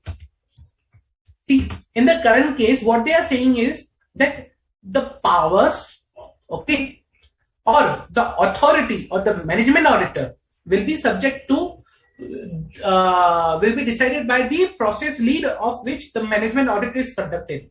So let's say the audit is conducted of procurement process. Then the procurement lead will decide the powers and authority of the management auditor. Okay.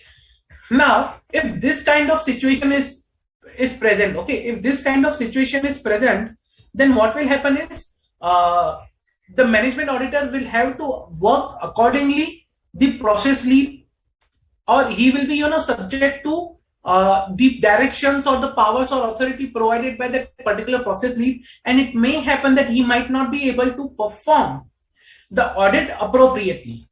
He might not be able to perform the audit appropriately, and hence it is it is not advisable to have such a statement or such a provision where the powers and procedures are coming from that particular process lead. It should be defined and it should come directly from the top, and it should be predefined. It should not be dependent upon any of the process or any of the process lead, or to decide the powers of management audit. So this will have a adverse effect, that the powers and authority of management auditor decided by the respective process lead. This will have a adverse effect.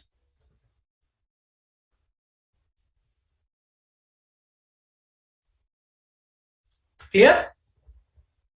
Reason because they will be now subject to each and every process lead for which they are doing the audit, and they might not remain independent. They might face conflict of interest or pressure or some undue influence from those process leads. So that's why it is not advisable to keep such a statement or such a provision in the policy itself.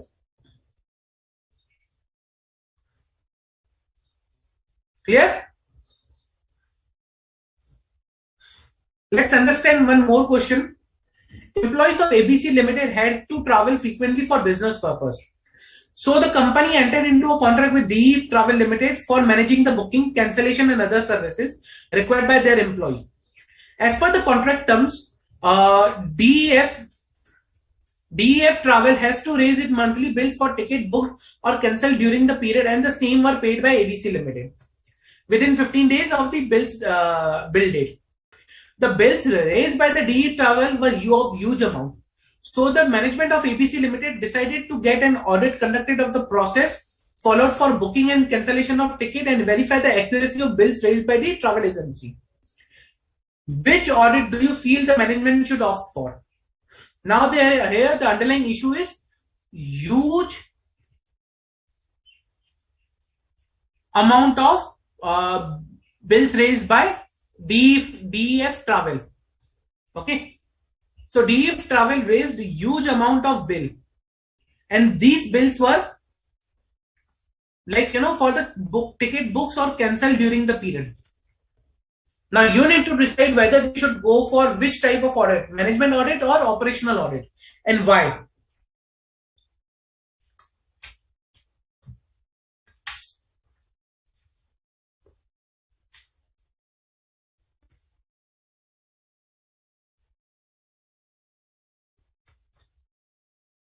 This was a May 19 question, or similar question was asked in May 19.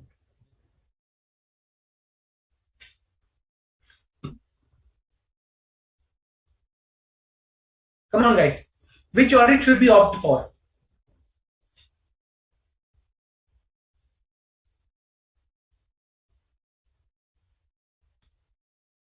Operational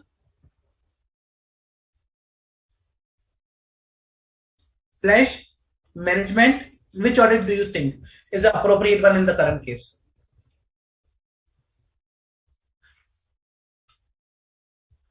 Absolutely correct, Saina.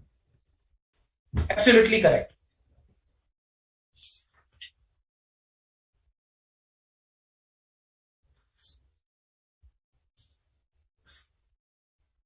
Come on guys, pretty simple, nothing difficult over here.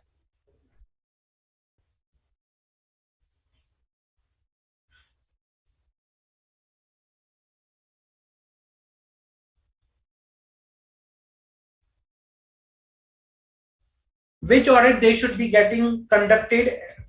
What should be the appropriate audit in the current case?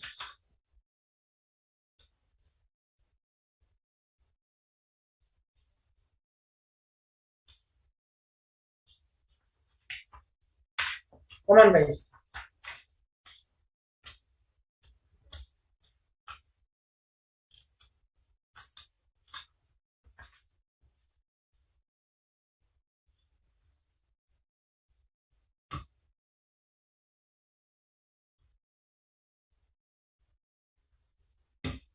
Which audit do you think will be more appropriate in the current case?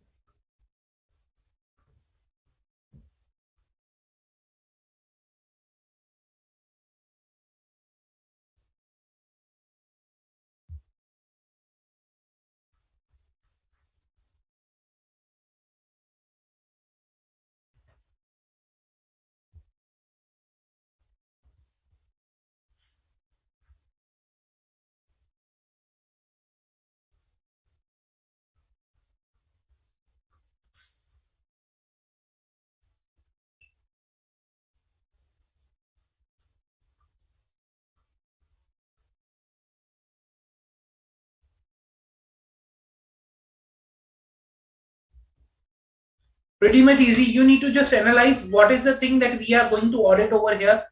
Okay. So by that way, you can understand, okay, whether which type of audit it is required to be, carried over here.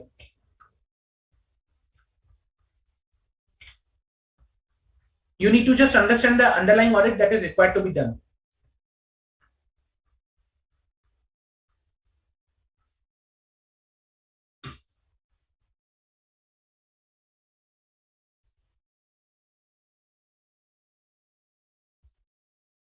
Absolutely correct, Kubar. So the answer is operational audit, not the management audit. Reason because it's not about the policy in question here. The question is about the tickets booked or cancelled during the period. Okay, and huge amount of bill raised. So the question here is that how the employees are using this service. Okay, how the employees are using this service, that is on ground implementation.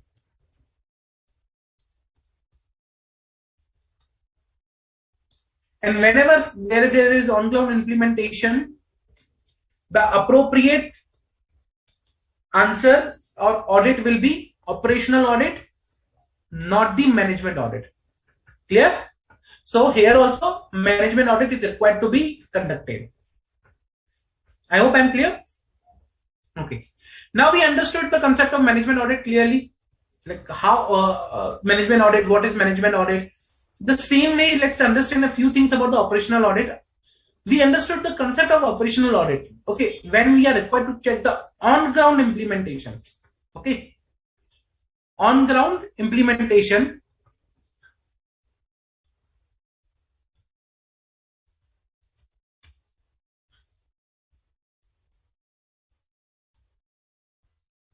Then the management audit is operational audit is advised.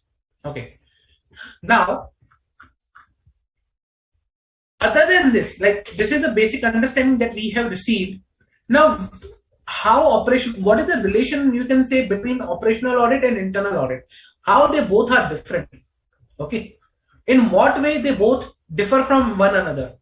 That's the main concern, or we need to understand that also, because at times you will say if we need to understand the on-ground implementation, then on-ground implementation are also verified, or transactions are also verified in the internal audit.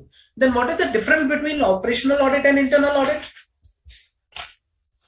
Generally, someone will ask a question, okay, then what is the difference between the operational audit or normal audit and internal audit? Okay, so let's understand the difference first.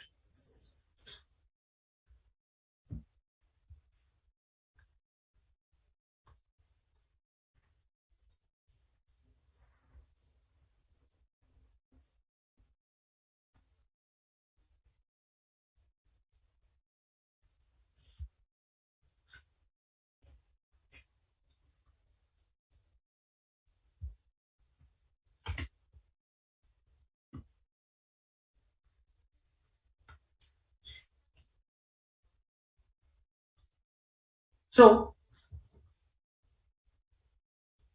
now, in case of operational audit is basically concerned with the appraisal or in review of the operations. Okay.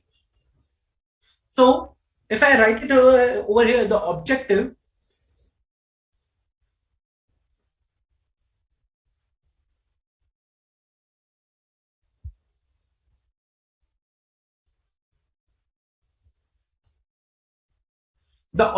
for the operational audit is appraisal and review. Okay. Appraisal and review of operations. Whereas when I talk about internal audit determines, okay, whether the controls, okay, and processes are designed or and operating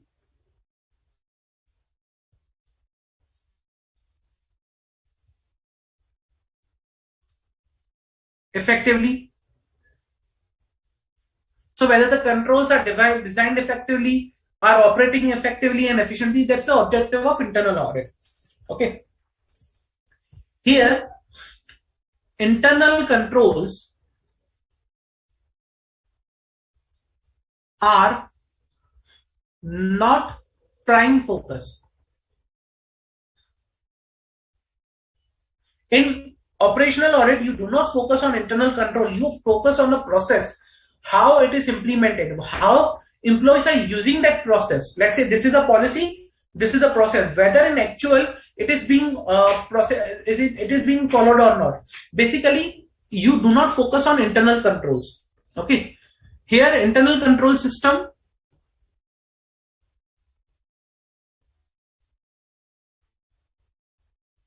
is prime focus.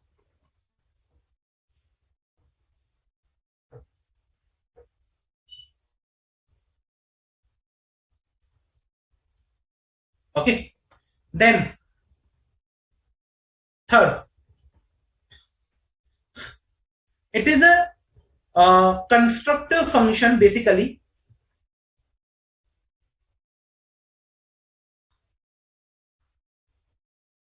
to provide suggestions regarding processes.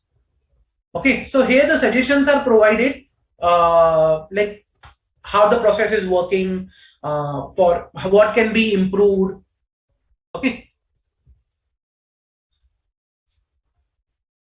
so provide suggestions for improvement. In case of internal audit, it's a protective function to identify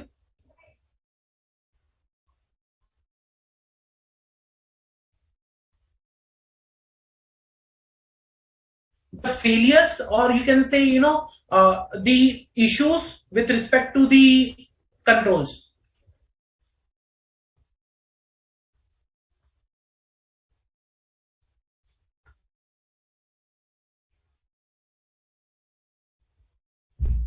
Okay. Then in operational audit deals with the qualitative aspects.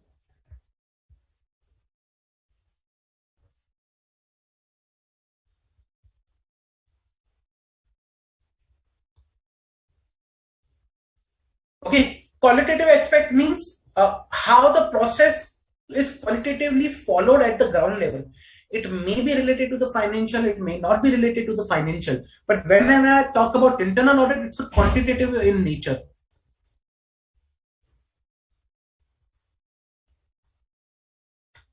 Okay, it's a quantitative in nature, where the operational audit is a qualitative in nature.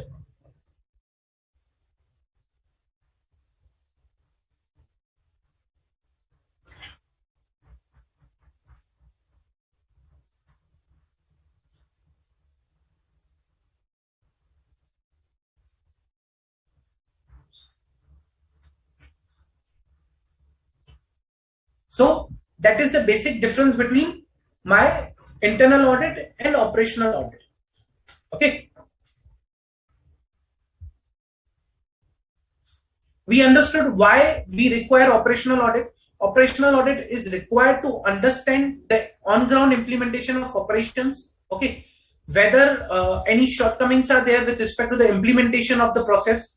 So basically, operational audit follows the operating effectiveness of the process. Okay, not on the design of the process. Design of the process, when it talks about, it goes on to the management audit. So it focuses and it has a more emphasis on the on ground thing which is there and how it is being used.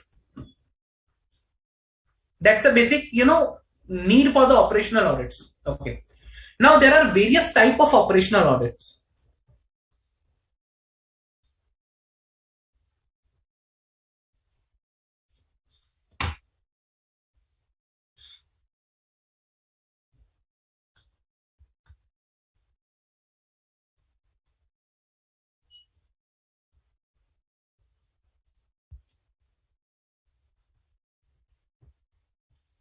So there are, one is a functional audit.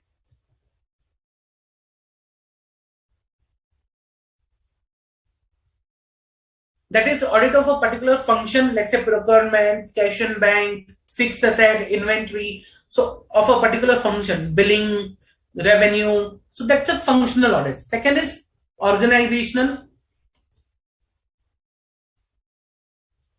So process audit of operational audit of whole organization. And third is a special assignment. If any issues are identified in any of the specific area, then a special assignment can be carried out. These are the three types of operational audits. Okay. So that's the basic about the operational audit. Now, when I say operational audit, we understood that it's an on-ground implementation. It identifies and understands the control. Okay, identify and understand the process, effectiveness and efficiency. Okay, so in nutshell, if I list down certain objectives over here, objectives in the sense, like basically when I say effectiveness and efficiency, that's a appraisal of the process.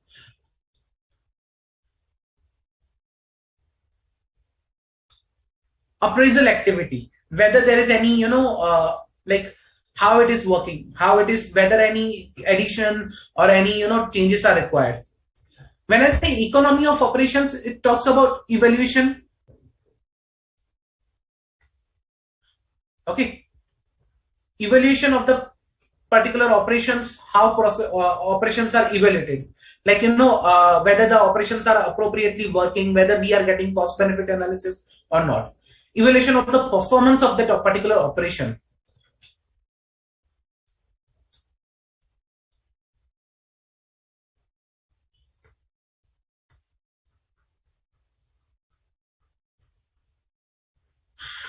So those are certain things which are are required to be kept while discussing, while like drafting the plan for the operational audit.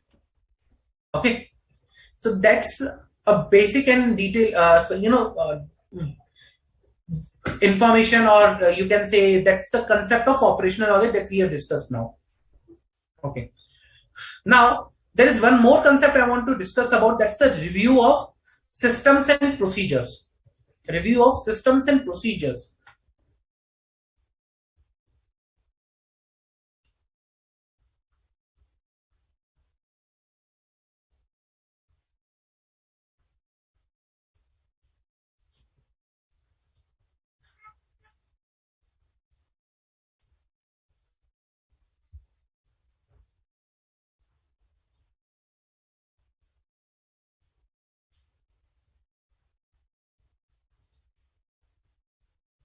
Okay. Now to understand this concept, first you understand what is systems, what are procedures. Systems are nothing but, you can say, set of objects, okay, working together, having relationship, so that they are connected. So working together and connected. That's the systems that I'm talking about. Okay, let's say for example, a particular ERP may have a fixed asset module, may have your cash and bank module. Let's say for example, in a bank, if you pay any amount, entry goes into the bank, your bank account. ERP automatically picks that entry. That entry is then picked and posted into their books. A matching or reconciliation works then start working. So they match, okay, this entry, the amount was paid to this particular person or this particular vendor. So automatically an entry goes into the vendor account. Okay, whether then automatic in matching of invoice happens. Okay, the amount is paid 1,000 rupees. There is a open outstanding invoice of 1,000. Then matching happens and the entry gets squared off and reconciliation is prepared for the vendor. So there is a interconnected systems of objects which are there. They work together. That is known as a system. Basically, I'm talking about. When I say a procedure, what is procedure? Procedure means implementation guide of policies. That's the implementation guide of policies, that how policies are required to be implemented. That's something procedure. Okay. Now, for example, let's say there is a policy that you should obtain 3 quotations. Now, procedure will provide you that how to obtain 3 quotations, how to save those 3 quotations, how to review that, and how to select one final one. Okay. So that is particular procedure with respect to the policy. Okay, you can say more formalized way of the of policy, that's a procedure. Now, when I talk about review of system and procedure, okay, so why it is done? The review of system and procedures is done to understand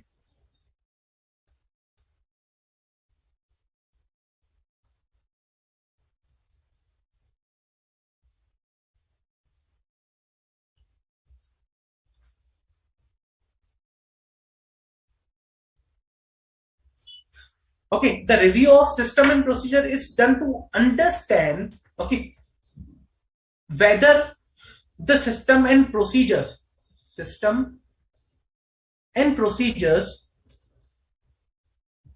okay, are meeting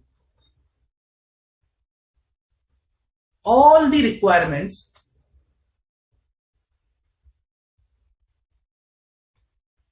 okay, are meeting all the requirements that are there for this. Like, there is a purpose behind each and every activity. So if you have a system, then there is a purpose behind system. If there is a procedure, then there is a purpose behind having that procedure.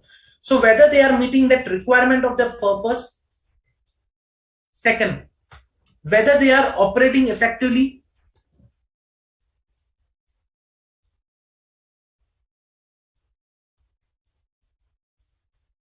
Okay. Third, what is the degree of operating effectiveness?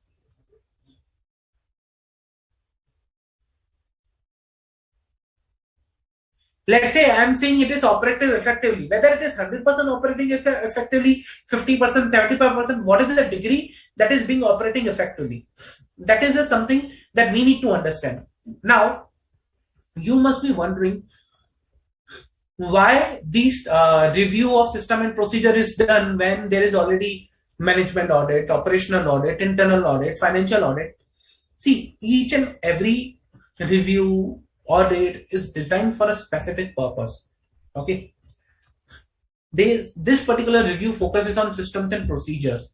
Okay, whether systems are designed appropriately or not, whether systems operate within the framework they are designed, whether that system produce adequately like output, whether the systems or the procedures that are there in in that particular as a part of the control are appropriate or not, whether they have been as appropriately documented. Okay, so all those things are there's a purpose for this review. Okay, so to achieve that purpose, these particular reviews are conducted. Now, to understand, see, now to understand particular process or particular system, a review is required. And to identify gaps, a review is required. It can be an operational audit. It can be your only review of systems. It can be only review of management. It can be only management audit. That depends what is a target and what management wants to achieve here. Accordingly, these activities are carried out. So let's say tomorrow, if management asks you, please carry a review of systems. Okay. Now, how will you carry? Let's say, for example, management wants to understand how interconnected their systems are. Number one, how efficient their systems are. Let's say, for example, I gave you an example of a bank audit, bank entry. Now, how efficient their system is, whether the system is automatically posting the entry, whether there is any manual intervention required, whether management want to have a fully automated system. So they have a fully automated system or not. So what is the current status of the system or procedure? Whether the procedure, there is a for procedures there is a specific SOP audits. Okay.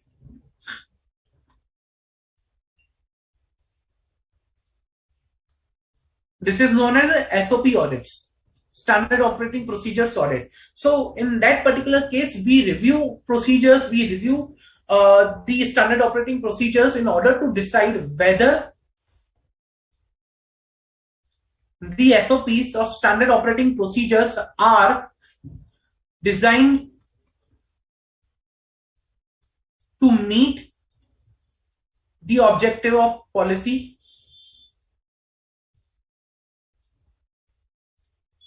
Let's say, for example, 3 quotation. Now the policy says you need to obtain 3 quotation, but standard operating procedure that you need to go to the vendor, you need to ask for the quotation. In that, it is only written that you need to only obtain 1 quotation. So whether the standard operating procedure is meeting the objective of the policy, like policy is designed for a certain objective, whether it is meeting the objective, whether the SOPs are relevant and updated.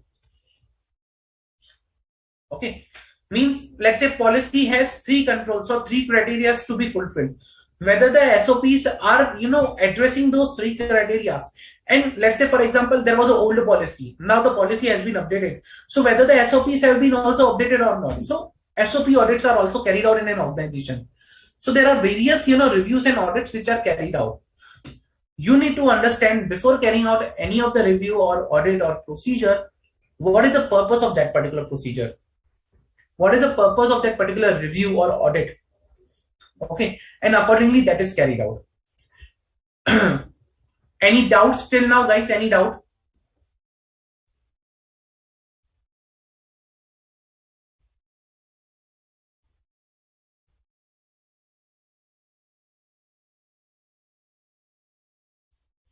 So as of now, Sairam, there are no criteria for the management auditor and the operational auditor.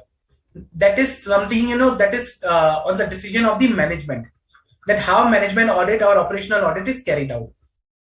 Okay. Any doubt, guys? Any doubt?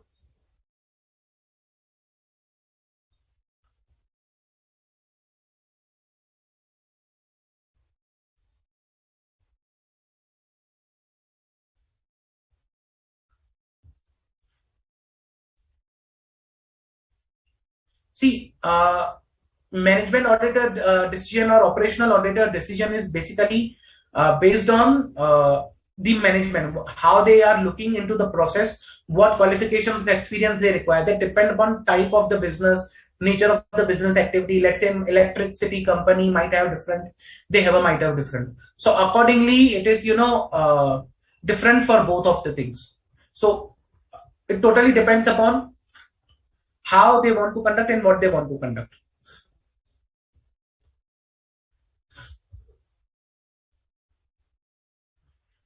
Okay. Let's solve one more question and then we can move to the next topic for today.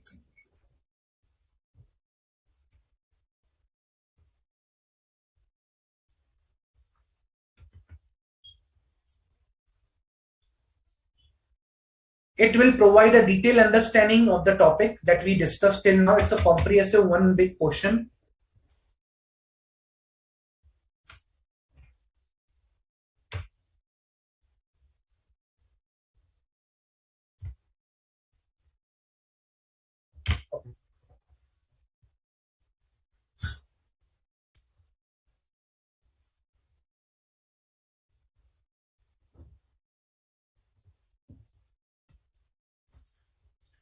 OPP Limited was engaged in construction of buildings and apartments.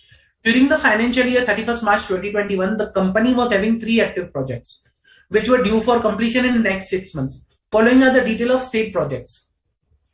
Nature of the project: building apartment, row houses, apartment buildings. Okay. Units 225, 150. Estimated cost 1 crore, 145 crores, 180 crores, and 120 crores. Cost incurred till date 120 CR, 120 CR, 110 CR. Okay. Cost to be incurred 50 CR, 60 CR, and 25 CR. Now, raw material A consumption ratio. Raw material A consumption ratio actual, estimated actual. Labor consumption ratio and estimated, and labor consumption ratio actual. This is actual.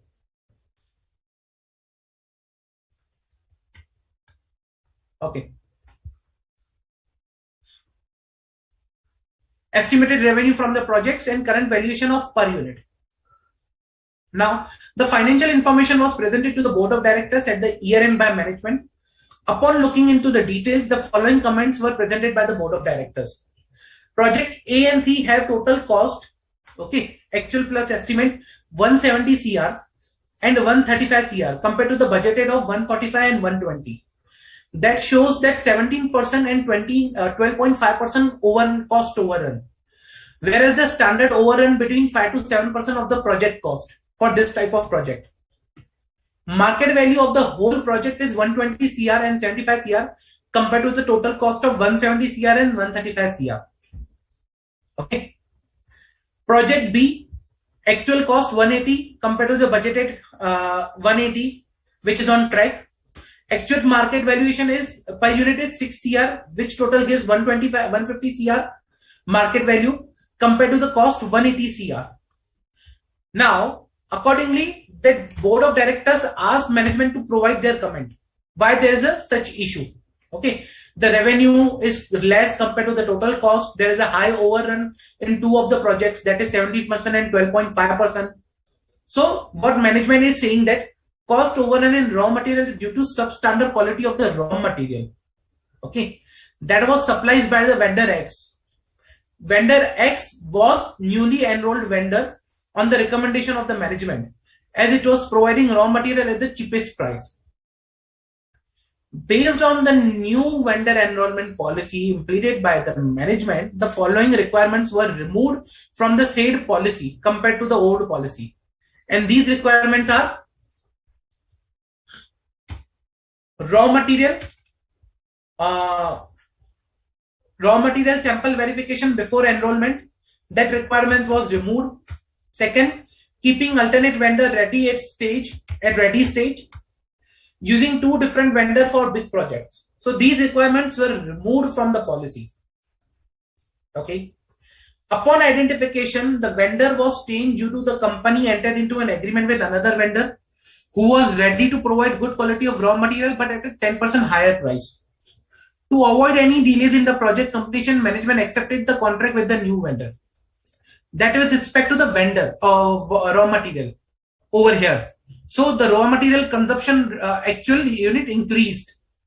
Like it was budgeted at 200, it increased to 210, 450 to 460, 180 to 200. Labor overrun is due to complexity of the design and structure of the project, and hence it was not accounted earlier by management. Management earlier hired a structural engineer to evaluate the complexity in design and structure. However, such audit is still going on by the structural engineer and management is awaiting the report. The report is already overdue by 16 months and management is continuously following up with the structural engineer. Third, The market price was not factored earlier, which was planning and implementing the project. Okay. These valuations were done once the project was completed 50%. On the basis of above reply, board of directors became unhappy with the management and decided to conduct the operational audit. You are required to guide board of directors which audit will be appropriate in this scenario, management or operational. Okay, so you need to guide the management which audit is required to be conducted. For each of the areas, let's discuss one by one. Where for material, for raw material, for labor, for each of the issue, which audit is required to be conducted. So here the scene is raw material was used here compared to the budgeted one. More raw material was used. Reason over here is that the vendor enrollment policy changed. There was a different vendor, and the raw material that was supplied by the new vendor was of substandard quality. So first, with respect to the raw material, you tell me what should be the appropriate audit that should be ordered here.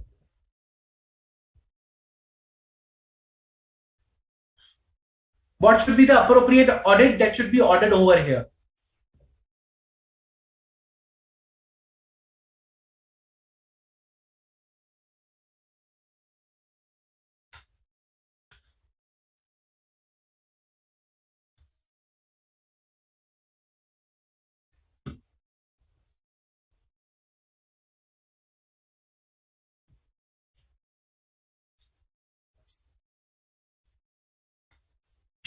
So you need to focus on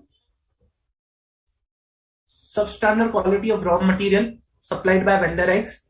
And vendor X, there was a new enrollment policy, vendor enrollment, raw material sample verification before enrollment, and these were removed from the said policy, old policy. Keeping alternate vendor ready at stage, using two different vendors for big projects.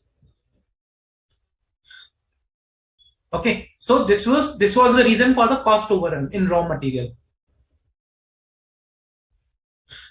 So for raw material, what you prefer, management audit or operational audit? Correct. So here the underlying thing will be management audit. Reason because there is a policy change and because of which there is a overrun. Clear? Second, labor overrun is due to complexity of design and structure. Okay. Now management hired a structural engineer to evaluate the complexity and design. However, audit report is already due by 16 months and management is continuously following up for the structural engineer. Okay. So that's why the labor is overrun because of this particular scenario. Now, and here also the labor overrun is due to complexity and design and structure, which was not accounted earlier by management. You tell me for labor, what should be the correct one? Operational audit or management audit?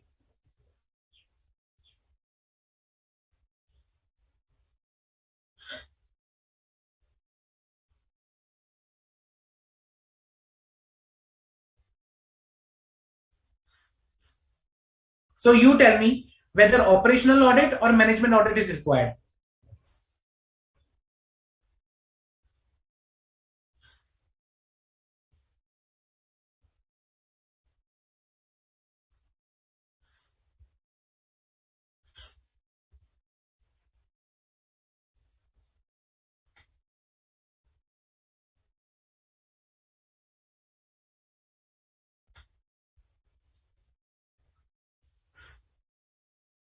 So here, I'll tell you two things. One, it was not accounted earlier.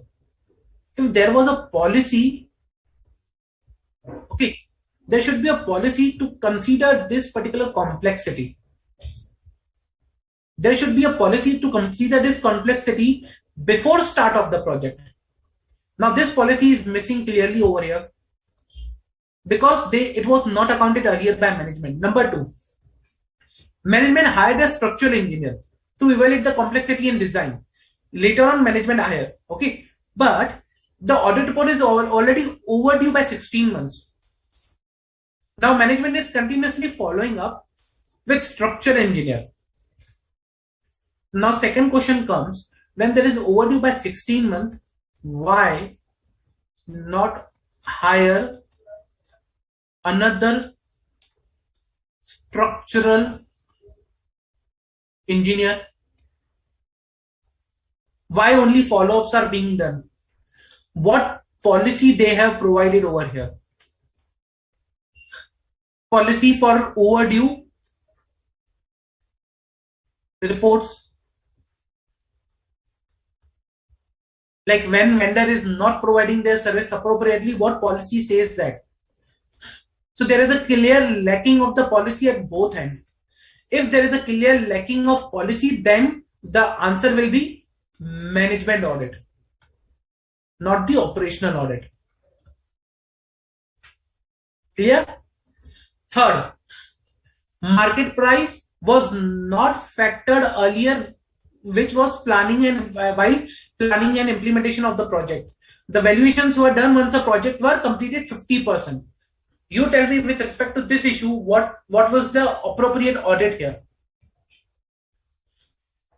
With respect to the planning or market price, what should be the appropriate audit that should be ordered? Management or operational?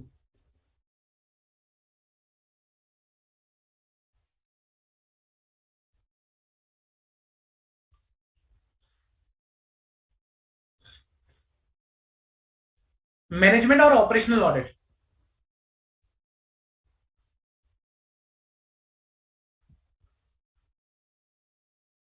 This is pretty simple, the third point.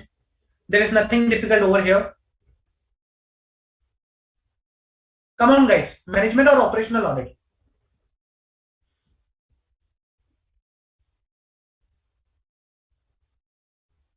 So here also, we are talking about market price was not factored during planning and implementation of the project.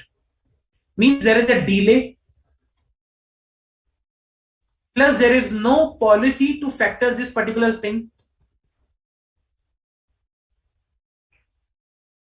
If there is no policy or there is a delay, then that is clear-cut a requirement of management audit. If there was a policy and still it was not there, then there is an operational issue. But there is no policy. So hence, it will be management audit. Okay. Now, one more critical area that I'll provide you is, see this particular thing. Estimated revenue from projects, that's 400 CR. Okay. The current valuation per unit, it's 6 CR. And there are total only 25. So 6 into 25, that is 150 total valuation.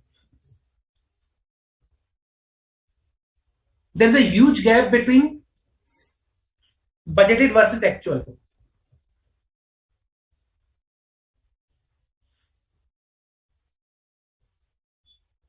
Okay, budgeted is 400 CR, actual is 150 CR.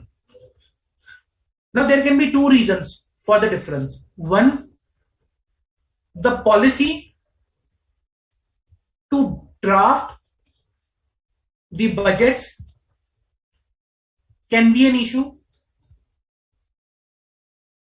or policy might not be followed.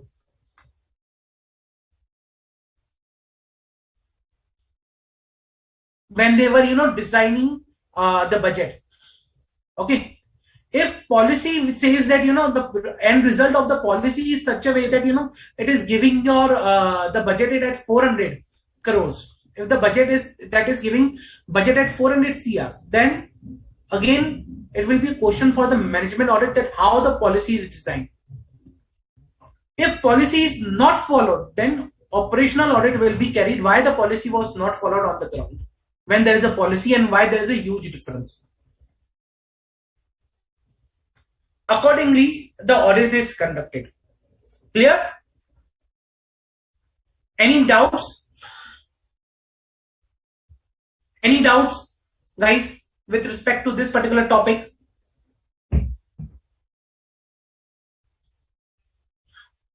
I hope now you have a clear and good understanding the difference between both management and operational audit.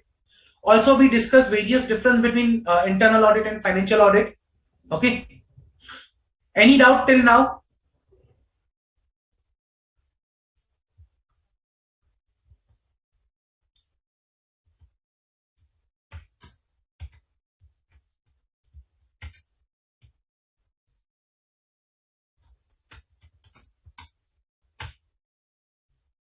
No?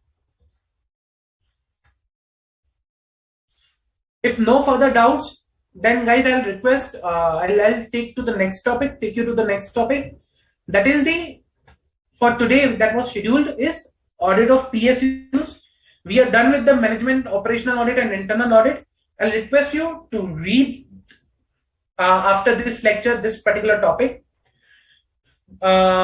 Visit the notes, try to solve as much as questions it's possible. And in next lecture, come up with your questions. That is more important. So read, solve as many questions as you can and come up with your questions. Okay. Now the next topic I'm going to start is the audit of PSUs. Okay. Before going to this particular topic, before starting, every time, what I say is, before going to the topic, we need to understand what is the thing that we are going to discuss, like underlying thing over here. Okay. First of all, if I tell you that you need to conduct audit of PSUs, the first question you will ask, what is PSU? Which entities can be termed as a PSUs? Okay, what is a PSU? So, if I have to define a PSU is nothing but there are specific type of categories of PSUs which are available. One, these are departmental. Okay, departmental managed undertakings. Okay, like they carry on some of the governmental activities.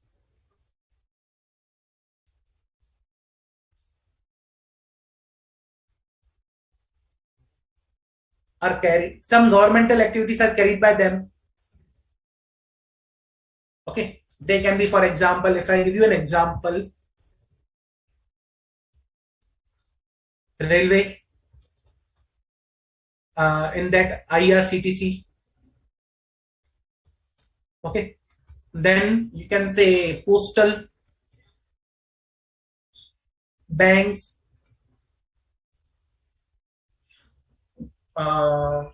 again you can say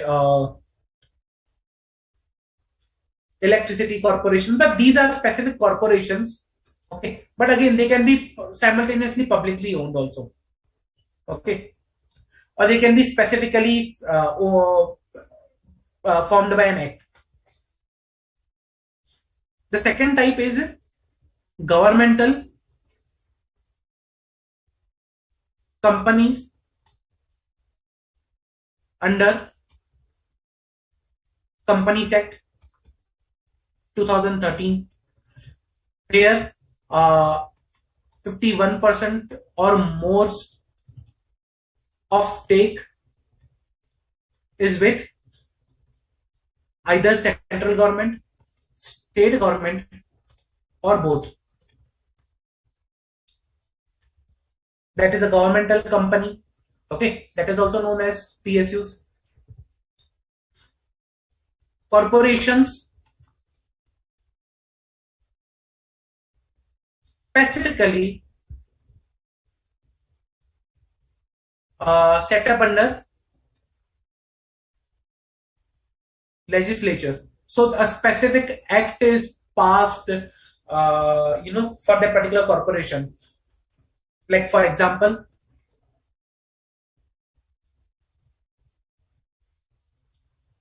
LIC, UTI, Unit Trust of India.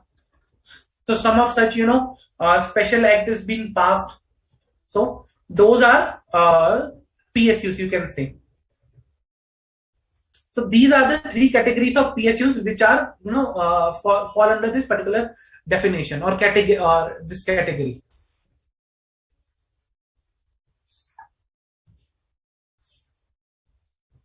Clear? Now, when I talk about, like, we will discuss one by one each and every category. But when I discuss about, government companies, so government company definition in the Companies Act is given section 245, which talks about 51% or more stake, either by central government, state government, or both, or any partly by state government, central government, including their departments. So it will be both. Okay. Now, and departmental undertakings, as we discussed, they are formed specifically by some departments of government. They carry on government work, and corporations as per the legislature. Okay. Now we understood what is PSU over here. When we talk about audit of PSUs, the second thing that we need to understand is that in case of audit, we know what is audit. But in case of audit, who carries on the audit? Who is responsible for the audit of PSUs? So,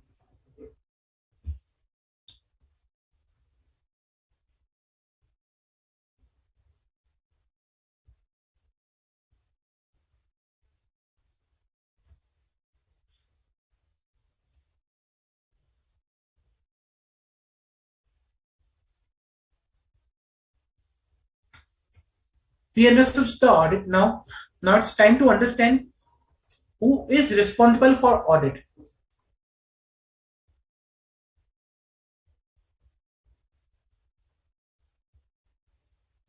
Who is responsible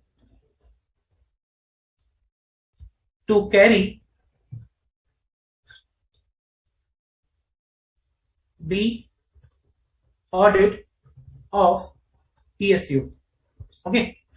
Who has to carry the audit of PSU? Who can appoint the auditor? What are the basic functions or provisions with respect to the audit of PSU? So to answer that,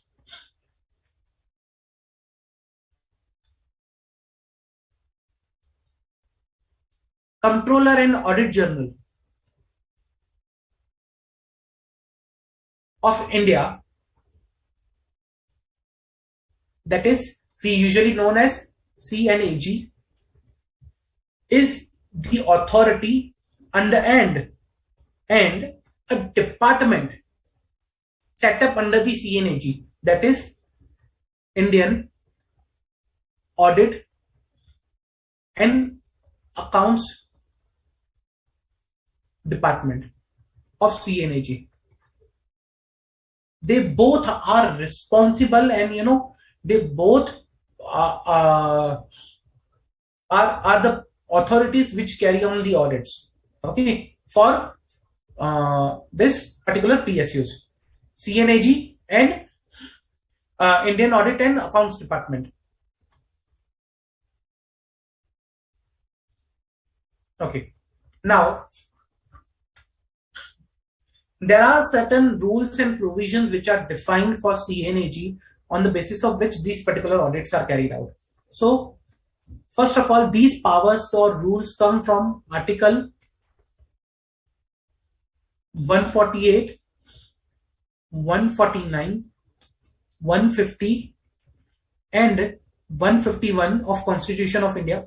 Okay, that says that that provides that the appointment of CNAG, then duties and responsibilities of CNAG with respect to powers of accounts of union or state governments or any body authority and body corporate or authority formed by these central or state government through a legislature or law made by parliament.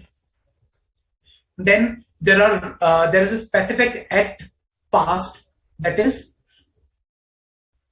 CNAG, duties, powers, and conditions of service.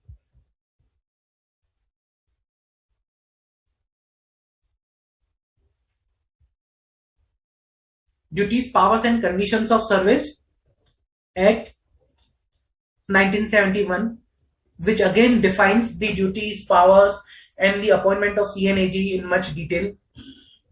Functions of CNAG. Okay. Then Article 151, which is a basic and prime article, which provides that audit report of CNAG relating to the accounts of central and state government should be submitted to the president and governor of the state, which shall be laid before either the parliament or the legislature of that particular state assembly, okay, for the review. So these are the provisions or basic sections from where the CNAG is getting their powers for the audit of PSU. In case of Companies Act, section 30, 139 to 148 are the sections which provides the power and authority to an auditor to conduct an audit of an accounts of the company. Even there are other section which provides that accounts are required to be audited. In the same way, these are the provisions which basically provides the power to an CNAG to conduct the audit.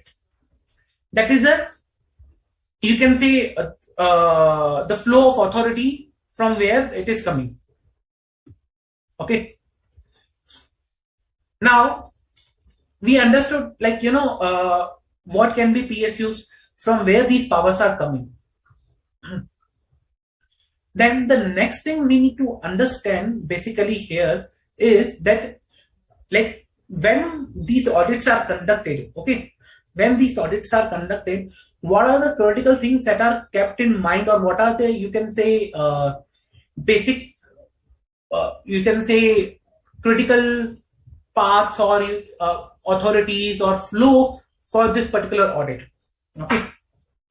So let us understand, you can say, procedure or how these audits are conducted basically.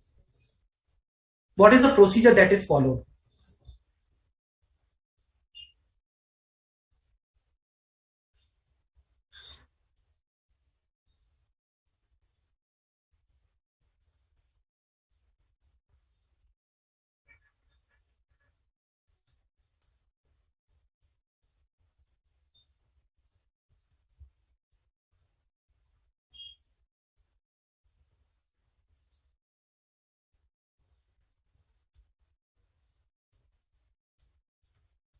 So first, to go to the procedures, we'll understand certain authorities that are there or involved in PSU audit. Okay. So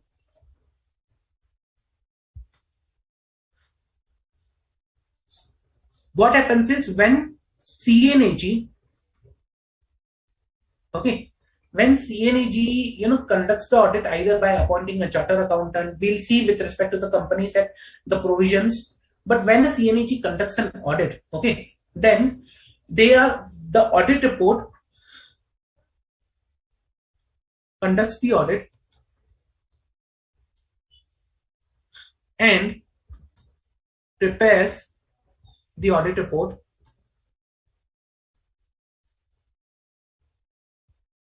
For the simplicity, I'm writing down as a CNAG as of now. In case of government companies formed under Companies Act, or in other cases also, there can be an auditor or chartered accountant appointed by the CNAG. But as of now, I'm just writing it down CNAG for the understanding purpose.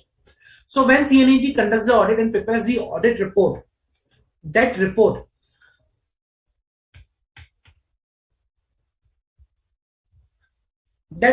is as per the Article 151 that we were discussing. So Article 151 says that this audit report that is prepared, okay, of accounts of central or state government, that should be submitted to the president, governor, okay, who shall who shall lay these in Parliament or state legislative assembly. Now, when these are laid in Parliament or state legislative assembly, see, in that time it is not feasible for the Parliament or legislative assembly to go in detail of these reports, because there can be multiple reports. Okay. And because of limited time available with the Parliament or state legislative assembly, or the nature or criticalness involved in these reports, it becomes very difficult for the Parliament or assemblies to review these reports. So what they do is they form some group or committees.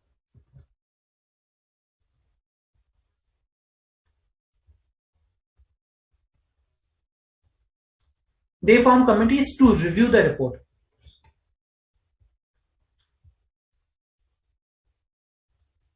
Committee on Public Undertakings,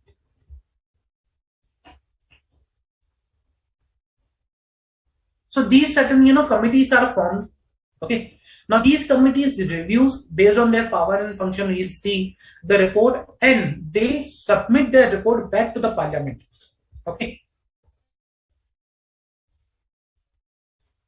they review the accounts and audit report and they submit back their report to the Parliament, so that Parliament can review the report, which is more concise and in a summary form, and accordingly they take their actions. So that's a basic the way how it works with respect to the CNAG.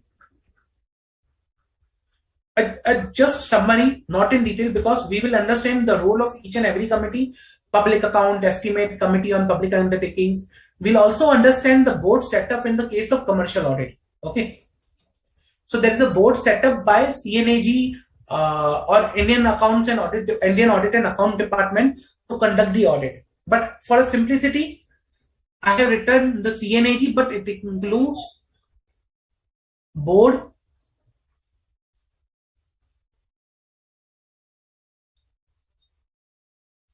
plus chartered accountants or firms appointed by CNAG or any officer appointed by CNAG. So this contains a lot of details. We will discuss about this also. So that's a basic about audit of PSUs. Okay. Other than this, what we will be discussing tomorrow is the objective of the audit. Like when I say audit over here, who is responsible, we understood. Now the second concept we will be understanding is what type of audit. What type of audit that is being conducted for the PSUs. Okay. There is not only a single type of audit. Actually, there are three types of audits that are conducted. One is financial. We already know financial. Then there is a compliance. And then there is a performance.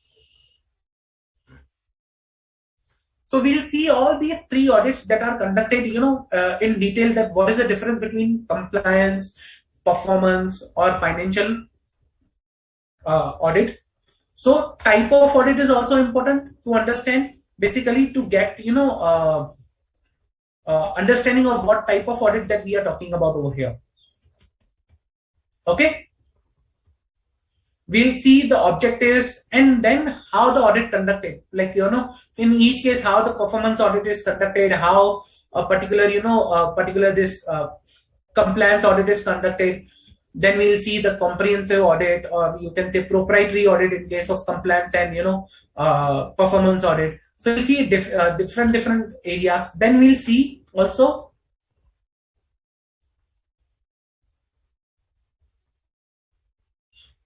proprietary elements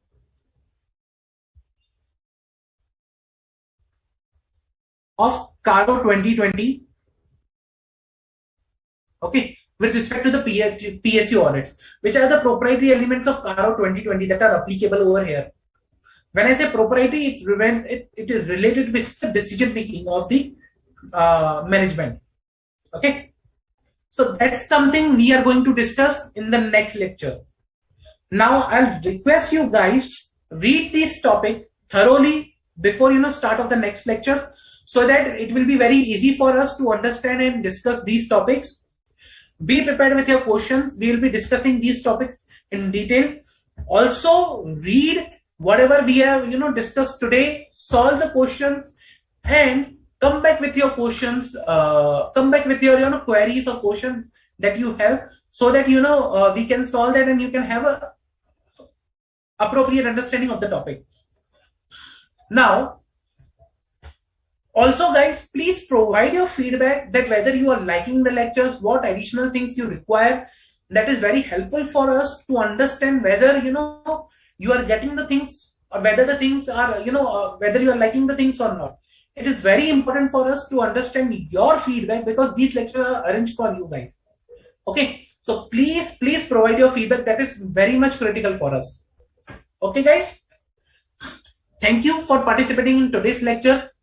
We'll meet in the next lecture. Okay, till then, take care. Bye. Thank you.